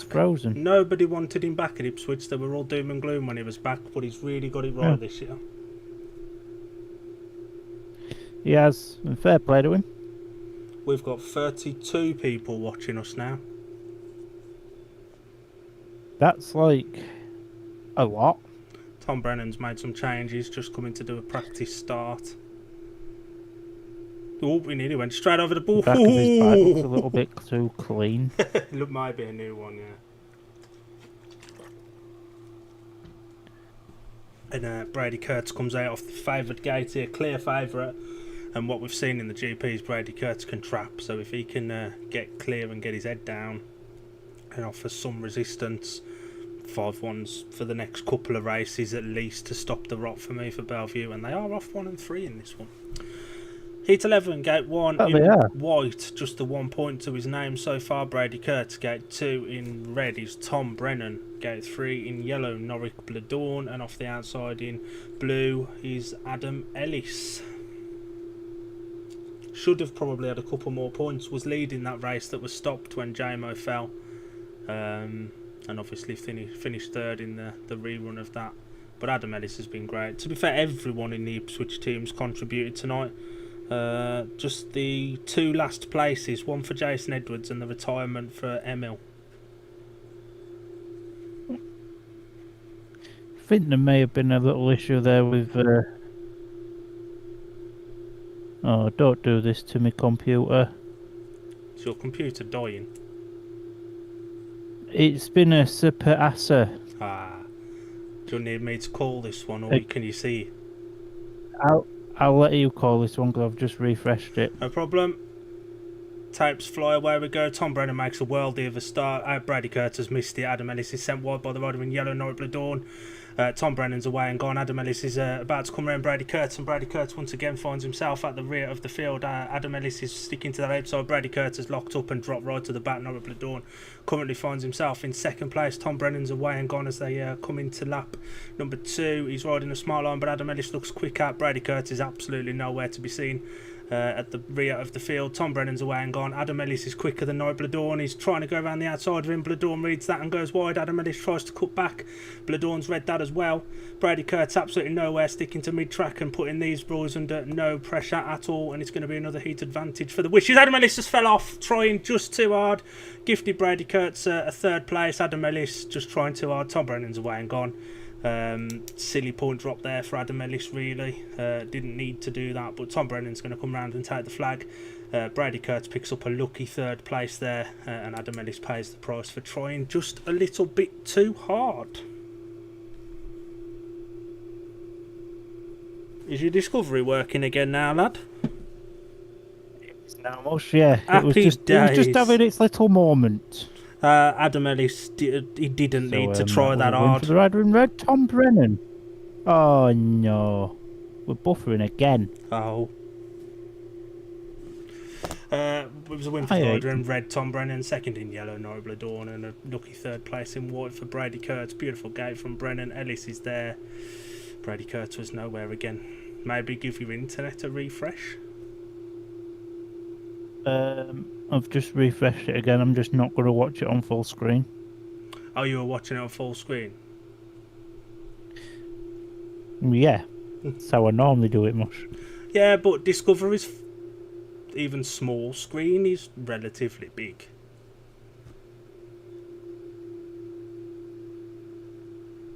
Adam Ellis. And this, folks, is the joys of technology. Just trying a bit too hard there. He didn't have to do that. He took up drive and he looked quicker, but if it had been closer and that point had been thrown away there unnecessarily, just a little bit unnecessary that from Adam, gifting Brady a third that he, to be honest, didn't deserve after that first lap or two. Are we working again now, Mush? Are we good? An interview with Danny King. Yeah, we're working. Happy days. And that puts Ipswich now 6 points away from the Magic 90. But 84 to 72. Yeah. Oh, this computer. 2 seconds. You on your old one still? Yeah. It's funny it started playing up last night and tonight though. It ain't done that before, has it? Stupid thing. It's not happened often, has it? No, it's unusual. That's it. Leave the Almost drone up like it there. knows we're doing a watch along. That's true. Yeah, that is true. Still got 25 people watching. These are going on an interval, so if anyone's in the comments, drop your thoughts and anything like that. While Palmer gets the hammer and smashes his computer. Oh mate, now we're in an advert. I'm changing screens. I'm going to the telly. Because we're buffering yet again. Oh, okay. Yeah, we're on an ad break, so if you want to change your screens over, I'll see if anyone gets in the comments.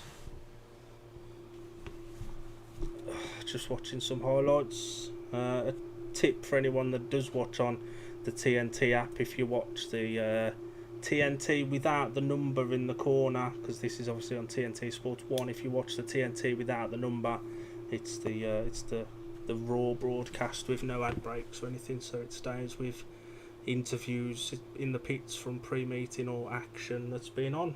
Just to anyone that's not really that hard to know, to be fair. A lot of people do, but there might be someone like Alan.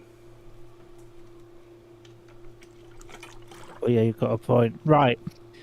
I don't know if it's going to fully work, but I've changed from the router Wi-Fi 8 to the hotspot on my phone. And hopefully that will do the trick. I don't think it's the Wi-Fi issue though, because your Discord's working fine, and the volume and stuff that you're coming through at, there's no drops in that. But it's really, really weird that TNT decided to not work on my telly on Monday, and now it's deciding to play up tonight. Yeah. And you had issues around about this time last night with your laptop as well. Maybe it needs a system reboot or something. John Watkins. Thanks for this. Is so much better than just watching updates. That's kind of the reason we do it, ain't it? Because we were quite spoilt in the Midlands area where I am. The BBC WM used to cover Speedway, and if you couldn't watch it, at least being able to listen to it being described used to help me more than just reading updates. And obviously TNT is very expensive these days. Well, I mean, it is if you're like me and you want to use it for the Speedway. Yeah. And it don't work half the time by the sounds of it. This is the first time I've had problems with Discovery. I wish Danny King had cleaned that drone out while he was celebrating. I hate that bloody drone. That drone's got to fly to Denmark. Hopefully it gets shot down over some international airspace. Yeah. But yeah, for the comment about watching update, it's different. It's a different view. Like, obviously we can't show the racing, but we can talk it through as it happens, and it's a little bit different to, we'll give our raw, honest opinions of things. We don't have to gaslight people like the commentators on TV. They have to, be positive and stuff about everything. We can give our honest opinions because there's no affiliation to any club or professional aspect of the sport on our own YouTube channel. So up the witches. Sam Palmer's got a vested interest in Ipswich, yeah. So it is 42 points to 24 on the night, 84 points to 72 on aggregate. Ipswich need to hit the magic 90 to be out of sight of Belle Vue, and they're just 6 away. So the next couple of races could wrap it all up. Yeah, 100%. And to Ipswich to a man have been fantastic. Emil is getting better. Started a bit sluggish.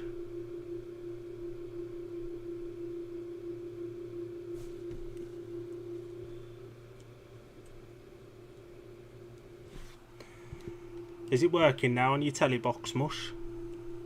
Working on a computer, Mush. Oh, is it working on there now? You gave up on the telly box? Yeah. Well, the telly box, with it being a smart TV, it sometimes takes a while to load. So I just thought, well, we'll change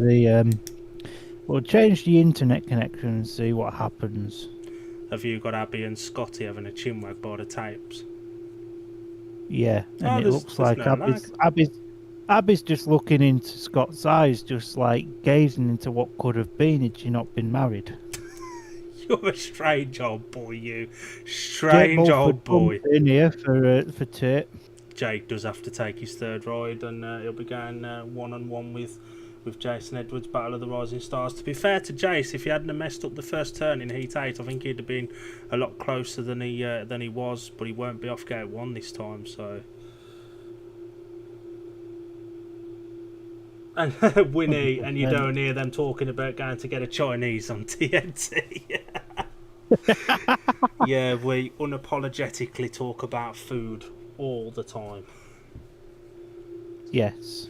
There's a difference between us being fans and watching, and obviously the people on TNT doing it as a job. You know, you have to look at it as a job. We can look at it as a fan and just enjoy what Speedway fans do, and most of us like to get a takeaway after a meeting or something. 100%. We're on with heat number 12. Gate 1 in yellow, the reserve switch. Jake Mulford comes in for Tate Zishki. Gate 2 in red is Jason Doyle. Gate 3 in white, Jamin Lidsey. And off the outside in blue is Jason Edwards. Gate 4 still yet to have a winner. And to be fair, Jake Mulford made a blinder in heat 8, so I can see why Mark Lemon's put him in off the favoured gate here. Because Tate's not very quick from the starts, is he? Nah. But it is literally last chance saloon at this point, though. Yeah. The ace is literally the need 5 on 5 on 5 on 5 on 1. Now Brady Curtis is in the next one, so that's one race. He ain't getting a 5-1 in. But to be fair, he's looked tricky. He's looked disappointing at Ipswich. You know, certain riders have certain tracks that they just don't like, and this is just one that Brady doesn't get along with. In his biggest meeting of the season, Tates has risen for heat number 12. That was a blinding start there for Jason Doyle. And Edwards! Jason Edwards now round the outside of the lot. And this really is now game over for the Witches. If this stays like this, as now Doyley looks to come back round the outside here of Jason Edwards. And now you've got to expect Doyley's just going to leave Jason Edwards now just to fend for himself. Doyley's just pulling some wheelies. He did look back to see where Jason was. But I think Doyley will just go now. He'll go check out. He'll go get his hot dog and chips. And that'll be it. And yeah. Another 5-1 on the cards for the Witches. This is absolutely lovely viewing. If you're a Witches fan. And I'll get into that more after this race. But it's going to be another 5-1 here. And... barring loads of 5-0s to Belle Vue, the Witches are through to the final. Brilliant ride from the Jasons. That was a beautiful wheelie from Doyley at the end there. Brilliant ride. Jason Doyle knew exactly where Jason Edwards was, came around the outside of him. Doyley looked over, they were nowhere near, so went back around, left his young compatriot to deal with any challenges that may have come, and Doyley checked out, and he's been imperious in these semi-finals. Fantastic, Doyley has. 100%. And as you say, barring, you know, he'll be made official in the next one, but Ipswich need 1 point to mathematically secure it. 100%. So even if they concede 5-1s now, as long as they get a point, it's done. But barring something extraordinary, Belle Vue's title defence is over. And Doyle is just wheeling around the concrete track now. Hey, I don't blame him. Got a week after the GP. Now he's got a week off to recover, and then, well, it'll be Leicester or Sheffield. And heat number 12 was won by the rider in red, Jason Doyle. Second in blue, Jason Edwards, and third in white, Jamin Lidsey. All the J's in that race, actually, with Jake Mulford bringing up the rear. Another 5-1 to Ipswich, and it's now with 3 races to go, 47 points to 25 in favour of the Witches. With them riding how they are, they could be close to that 60-odd point mark again. I don't think we'll quite get the 67, obviously, but I think we could pass 60 if they carry on like this.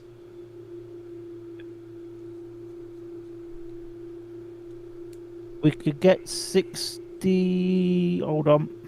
Maths. 15 more points. 52, so that's 52, 57. We could get a 62-28.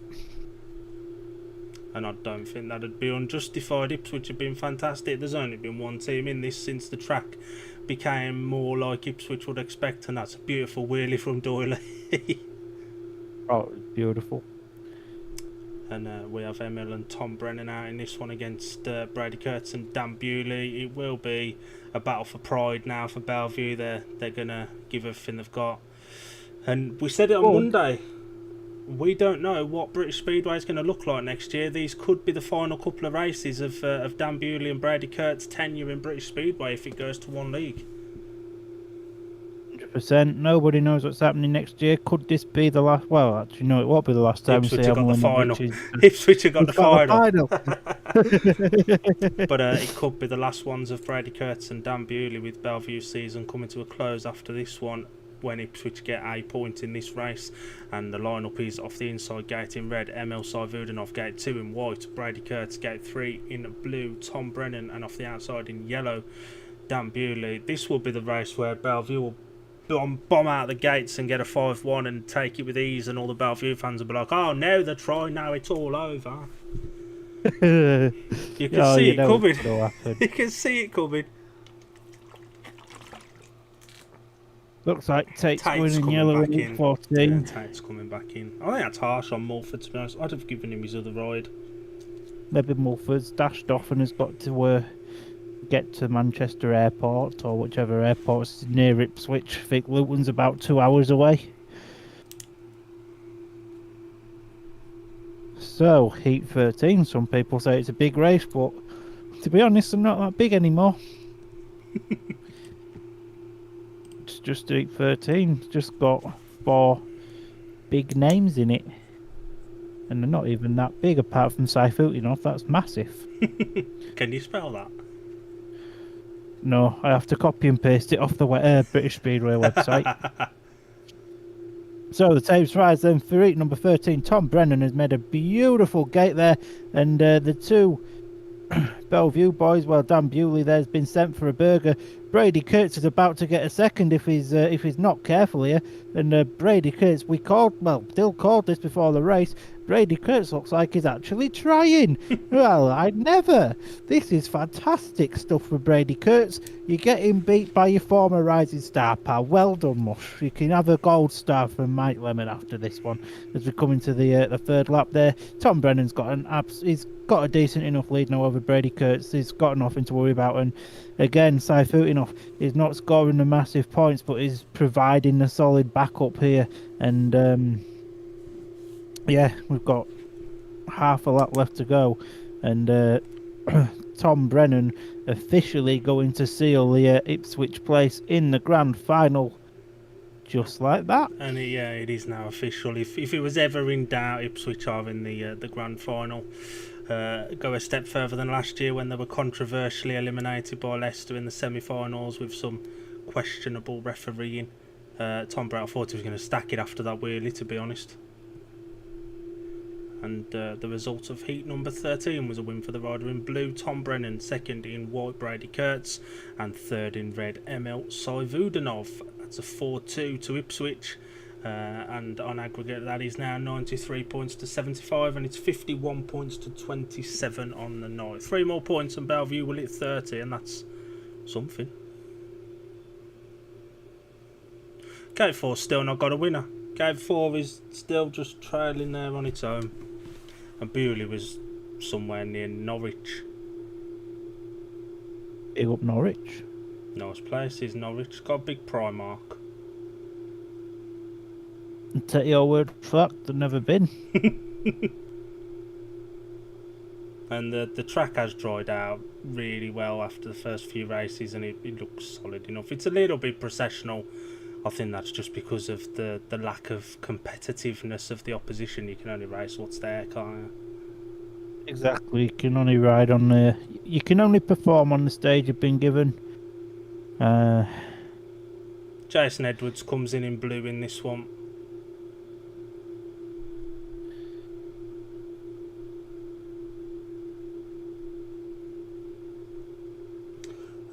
Jimmy says, "Or the track being greasier than last night's kebab." I think that's in response to the talking about having a Chinese. We just have to say it as it is, and Palmer usually will, whether people agree or disagree or like it or not. Funny thing is, right, so my very good friend who's an Ipswich fan herself, we did a TikTok trend and she listed pros and cons about me. The first con she said was not afraid to speak his mind, and the second con was has no filter. I don't think they're cons at all, I'll be honest with you. I don't either. I think they're big pros to have. I'd rather somebody tell me as it is to my face than behind my back. What, like me to that lady this morning at work? Yeah, just like that.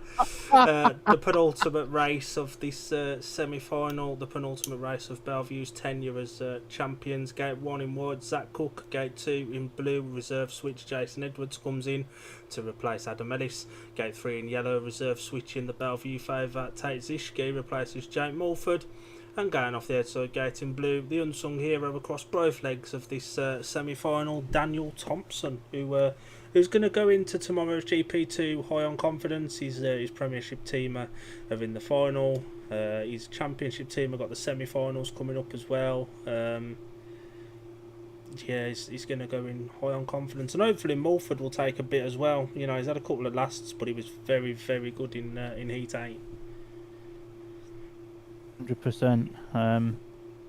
So the penultimate time this evening, because we're not going to a Super 8. The start marshal walks away, away we go. And it's a very good start there for Zach Cook there in the white helmet colour. And his luck would have it. He's gone again. Oh, God. He's gone down, but I think he's back up now because the reds aren't on. And Zach Cook has the lead there, and Dan Thompson settling there in second. Jason Edwards in third. Yeah, Tate's up and on the centre green somewhere. Well, no, it's not. His back riding is about 3 laps behind. Well done, Tate. Well done, pal. As we're coming to lap 3 now of heat number 14, Zach Cook. He's had a bit of misfortune tonight as Zach, but for the races that he's actually finished, he's been worthy of his £2.50 paycheck from Mike Lemon. And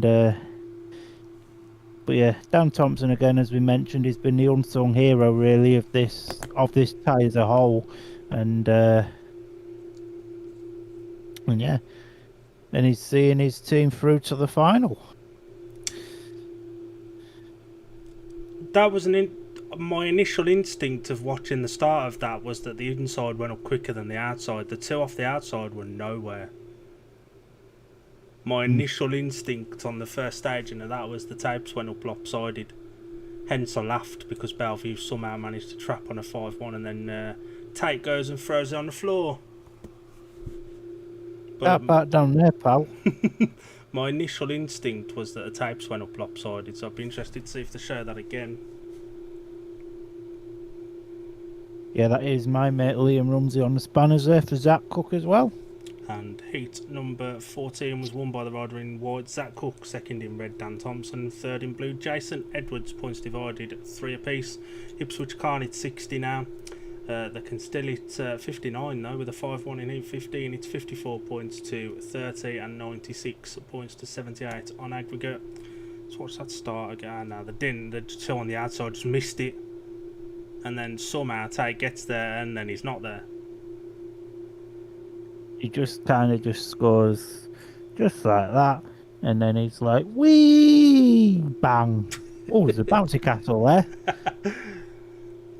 It's deep on the outside. I bet you that big pile of shale on the outside is softer than that airbag. You'd expect so. There's a lot of it there. Send some scun his way. Please, I will pay you a £5. Yeah, Palmer, I know where there's some shale going to spare because the track's dead. It's no good, but you know, you can have it if you want it. Is it at some place in the Midlands where it doesn't bind with another dead Midlands club shale? Basically, yeah. And it's just going to be interesting to see they put in 15 while we've got a moment. We'll nominate our riders of the night, Mush. Oh, right. Who do we nominate? I'll let you go first. I'll go with Tom Brennan. Well, we're both on the same sort of side then. He hasn't won a race, but he's been very solid. Dan Thompson for me. Two unsung heroes. Doyle could have been there, but he's done what you'd expect him to do, hasn't he? Danny King could have been there. He's been solid enough, but for me, Tom Brennan's been put to number 5, and he's not looked out of place, has he really? No, 100%. Anyone that's watching, get in the comments, have your votes. Dan Thompson or Tom Brennan for the rider of the night. I couldn't make an argument for any of the Belle Vue boys to be anywhere near. Maybe Norrie. We've paid 8, but I couldn't make an argument for anyone else of Belle Vue. Yeah, 100%. I mean, the only one really that's got any credibility for Belle Vue is the only rider that hasn't had any last places, and that's Norrie Dawn. But I still think that the Ipswich boys have outshadowed even him. He's been solid enough. I wouldn't be surprised to see Ipswich try and sign him next season if that he, depending on the limits and what's what and all of that stuff. I wouldn't be surprised to see him at Ipswich. He rides this track well. Yeah, 100%. So if you are watching, get in the comments and just either comment Brennan or Thompson for your rider of the night. That'll be tallied. If there's not enough to have a clear definitive winner, Palmer will award our rider of the night. They get absolutely sod all, but they get the honour of being the D&D media rider of the night. And a comment in a group chat that I'm in. Obviously, we know James Jessup. Oh, I hope someone needs to do a check on Jessup and take all the tools from the toolbox tonight. Trust me, I'm watching the sweepstakes chat, and Ryan Anderson's coming in. But look at the positives, James. At least you've hit 30 points. It's better than it was at the start of the season. Yeah, that's true. Jimmy's commented Dan Thompson, so there's one for Dan. Should we Don't want me rider of the night. Should we also? We'll do this between ourselves, and we'll nominate one each. Rider of the tie, who's been each of our individual rider. Roger says Dan Thompson as well. So I think we're both on the same wavelength for the rider of the tie. There's a couple I'd say, but we'll do that as well. That'll just be between us two, just who we think's been the best rider across the 2 legs each. Best rider? Yeah. I mean, I think there's only really... John says, so Thompson doing so well in the main team. I'm going to class that as another pick for Thompson. Carry on. I think there's... And I'm definitely not saying it because I've got his top on. You're thinking the same. You're thinking the same. Boy, there's only one rider of this tie, isn't there? And his name's JD, and he's got a very inappropriate race number. Row up bad. Again, Row up. John says rider over 2 legs has to be Doyley. Winnie votes for Dan Thompson as well. It's a landslide in Dan's favour for the rider of the evening. But yeah, I was thinking Doyley across the tie. When Ipswich were down and out, Emil's not going in 15. He's packed up. He's taking his kit to go and get changed. Thompson was in red. And Tom Brennan, I think, had blue on. Who's that, Dan Thompson? No, that's Danny King. He looks too old to be Dan Thompson. Dan Thompson was in the red helmet, and I'm sure Tom had the blue helmet colour on, just walking over as well. Let's have a little look, shall we? And Ipswich will get choice of gates as well. The Heat 15 lineup: Dan Thompson, Tom Brennan, Zach Cook, Norrie Dawn, and Ipswich are on 1 and 3. Beat ya. That you did. It's been a good meeting, this, considering the heavy downpour they had about 5 o'clock, and there was a fear that it may not have even gone ahead at one point.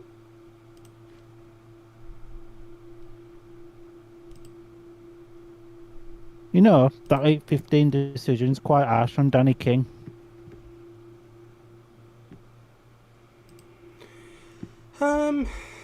Yeah, I'm surprised Dan Thompson's in there, considering he's got GP2 tomorrow. I'd have been wanting to get my stuff sorted and get off.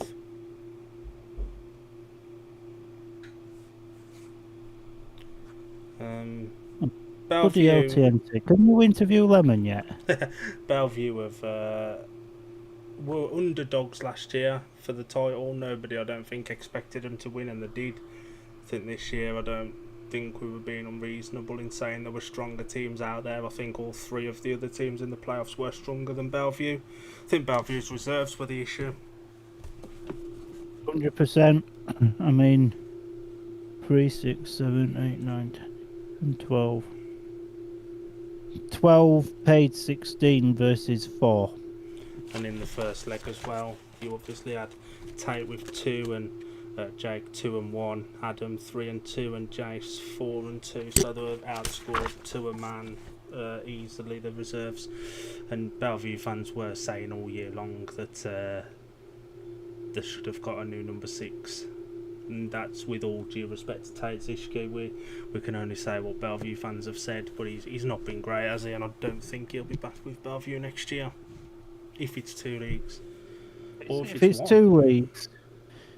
2 leagues, I'll be honest with you. Unpopular opinion, Tate wouldn't be in a Premiership team. I don't think he will. I don't think it's been that good. He shows glimpses, and they are only glimpses. He was fantastic last year in the Championship, but he's never fully recovered, has he, from that crash last year? Yeah. And I mean, even in the Championship this year, he's been very substandard. He's been up and down, and there's been no consistent. It's that old he's been consistently inconsistent. That's the phrase. I hate that narrative because it just doesn't make sense, but it's true. I'll just say what I say then. He's been consistently shit. What with that? Yeah, it's been consistently crap. And it is an hard league. I do apologise for saying a naughty word there. As I mentioned earlier, my best friend from Ipswich said I'm very unfiltered. And Mark Lemon won't be satisfied with this, but then I do think he overachieved last year with Belle Vue as well. No, I mean, we've done well to get to playoffs. Richie Hawkins cracked half a smile. We've had a smile and a half over the whole tie. What a man. Dare I say as well, this is truly deserved for Ipswich because they were very unfortunate in the semi-final last year. Let's just hope that the same referee from those semi-finals isn't a ref of the final either leg. That might not go down too well, especially if Leicester are the opposition. Although, you know what? Let's have like early prediction who wins the Leicester-Sheffield ties overall. I think Leicester will build enough of a lead at home to defend at Sheffield. Sheffield aren't that good at Leicester. They were a little bit closer the last meeting of the season, but to be the last meeting between the two of the season. But to be fair, Belle Vue were a lot closer to Ipswich the last meeting between the two of the season as in the regular league, and look what's happened tonight. Have you got your mobile phone with you? Yeah, it's got the YouTube comments up. Check your Facebook message from me. I've just sent you something and it is brilliant. Oh, God. Do I even want to know? Oh, you've sent me an attachment. I do worry when you send me an attachment. While I wait for Palmer's attachment to load, is the lineup 3:15. Gate 1 in red, Dan Thompson, been absolutely bloody brilliant tonight. Oh, Palmer. Gate 2 in white, Zach Cook. Gate 3 in blue, Tom Brennan. Off the outside in yellow, Norwich Dawn. Still had no wins to this point of the evening. Gate 4, would it go an entire meeting without a single heat win? I can tell you, because it's been announced at the stadium, because Ipswich finished top of the league, they get to Ipswich choose. They've already opted to have the second leg of the final. So they'll be on home shell again 2 weeks, 2 weeks tonight. Yeah, the first leg will be at either Sheffield or Leicester on that Monday. Monday is Sheffield. Thank God for Ipswich and Belle Vue for the weather and stuff and getting these meetings on. Otherwise, it could have been a really boring week for us only having the one meeting out of the 6 watch-alongs we'd planned. 6 turned into 2. But we have a definitive winner of this one for the last time tonight, Mush. Oh, Heat 15 in the tapes the rise. Away we go. It's a very good start there from that man, Dan Thompson. And to be fair, whoa, where the bloody hell's Tom Brennan going, pal? You don't need to go that far wide. It's Dan Thompson that has the lead now with Zach Cook there in second, although Tom Brennan's neck and neck with him for the second, and Tom just gets himself there into the second place just to add a little bit of insult to injury to the Aces. And it's going to be a 59-31 win. If all stays the same. Bladorn, to be fair to Bladorn, he's been very solid enough all night. He's a bit crap in this one, but he hasn't been out since Heat 11, and the track will have changed a bit since then. And yeah, it's got one lap left to go then of this meeting, and it's going to be another, which is 5-1, as our rider of the night, Dan Thompson, comes round to take the checkered flag in Heat 15. And Gate 4 goes an entire meeting without a Heat winner, and Gate 1 finishes the night with 7 of them. Brilliant ride that one from both the witches. Dan gated and Tom put his big boy pants on, went straight around the outside. Didn't work initially, just steamed past the Belle Vue pair like they were standing still, easy as you like. And any of those two reruns with the 2 to 1 rider advantage, and Ipswich would have justifiably hit 60 plus. Oh yeah, 100%. The result of heat number 30 of this semi-final: Dan Thompson takes the flag in red, with Tom Brennan in second in blue, and third in white is Zach Cook for a 5-1 to Ipswich, and the final score 59 points to 31. I don't think this is too unexpected. I think everybody expected Belle Vue to get turned over here. Yeah, 100%. And yeah, Dan Thompson, solid enough gate that. And Brennan, despite a little bit of a hiccup on the first bend, provided solid support there again for Dan. And, you know, ultimately, you know, it's them. Heat winners are brilliant in playoffs, but ultimately, it's all about that supporting role. And Ipswich have got very, very good supporting roles. Do you want to read out the individual scorers, boss? I'm just working them out now, me old China. I'm nearly there. I mean, it can't be that hard to count to 31. So, for the Witches then, Emil Saifutinov scored 4 and 2. Danny King, 10. Jason Doyle, 11. Dan Thompson, 10 plus 3. Tom Brennan 12 and 2, Adam Ellis 7 and 1, Jason Edwards 5 and 3. The Belle Vue, Brady Kurtz 4 and 1, Noah Bladorn 7 and 1, Jamin Liddy 5, Zach Cook 7, Dan Bewley 4, Tate Zisky 2, Jake Mulford 2. A quick comment from Winnie: when you we on next, it'll be Monday for Leicester versus Sheffield. Just quickly checking the forecast for the weather for that day. BBC is giving us bad news. Both BBC and the Met Office are both saying rain all day on Sunday. Met Office says dry on Monday. If there's enough breeze around, that'll be okay. Any rain and that could be in trouble. If Monday does get called off, we'll be on Tuesday with the restaged Pool Pirates versus Redcar Bears in the first, at the second leg at the moment. We assume it'll be the first because Middlesbrough's weather looks bloody awful for Sunday. Doesn't look good, does it? We'll be back with that. We probably won't be doing Poole and Oxford on Wednesday. We'll have a day off, and then we'll be back on Thursday with the second unlikely leg. Yeah, I think we can agree on that one for now. We'll be back with the second leg of the other semi-final in the Premiership on Thursday. What's Paul saying? Tuesday? Tuesday looks okay. Yeah, Tuesday looks fine actually. So we'll be back either Monday or Tuesday. Winnie says all the best everyone. Catch you soon. What a boy. Have a blessed weekend, good sir. And I think that wraps us up for this Thursday evening. I've been Dan, he's been Dylan. Thanks to everybody for tuning in. You guys have been absolutely fantastic, even if my technology hasn't. And, well, see you on Monday, all being well.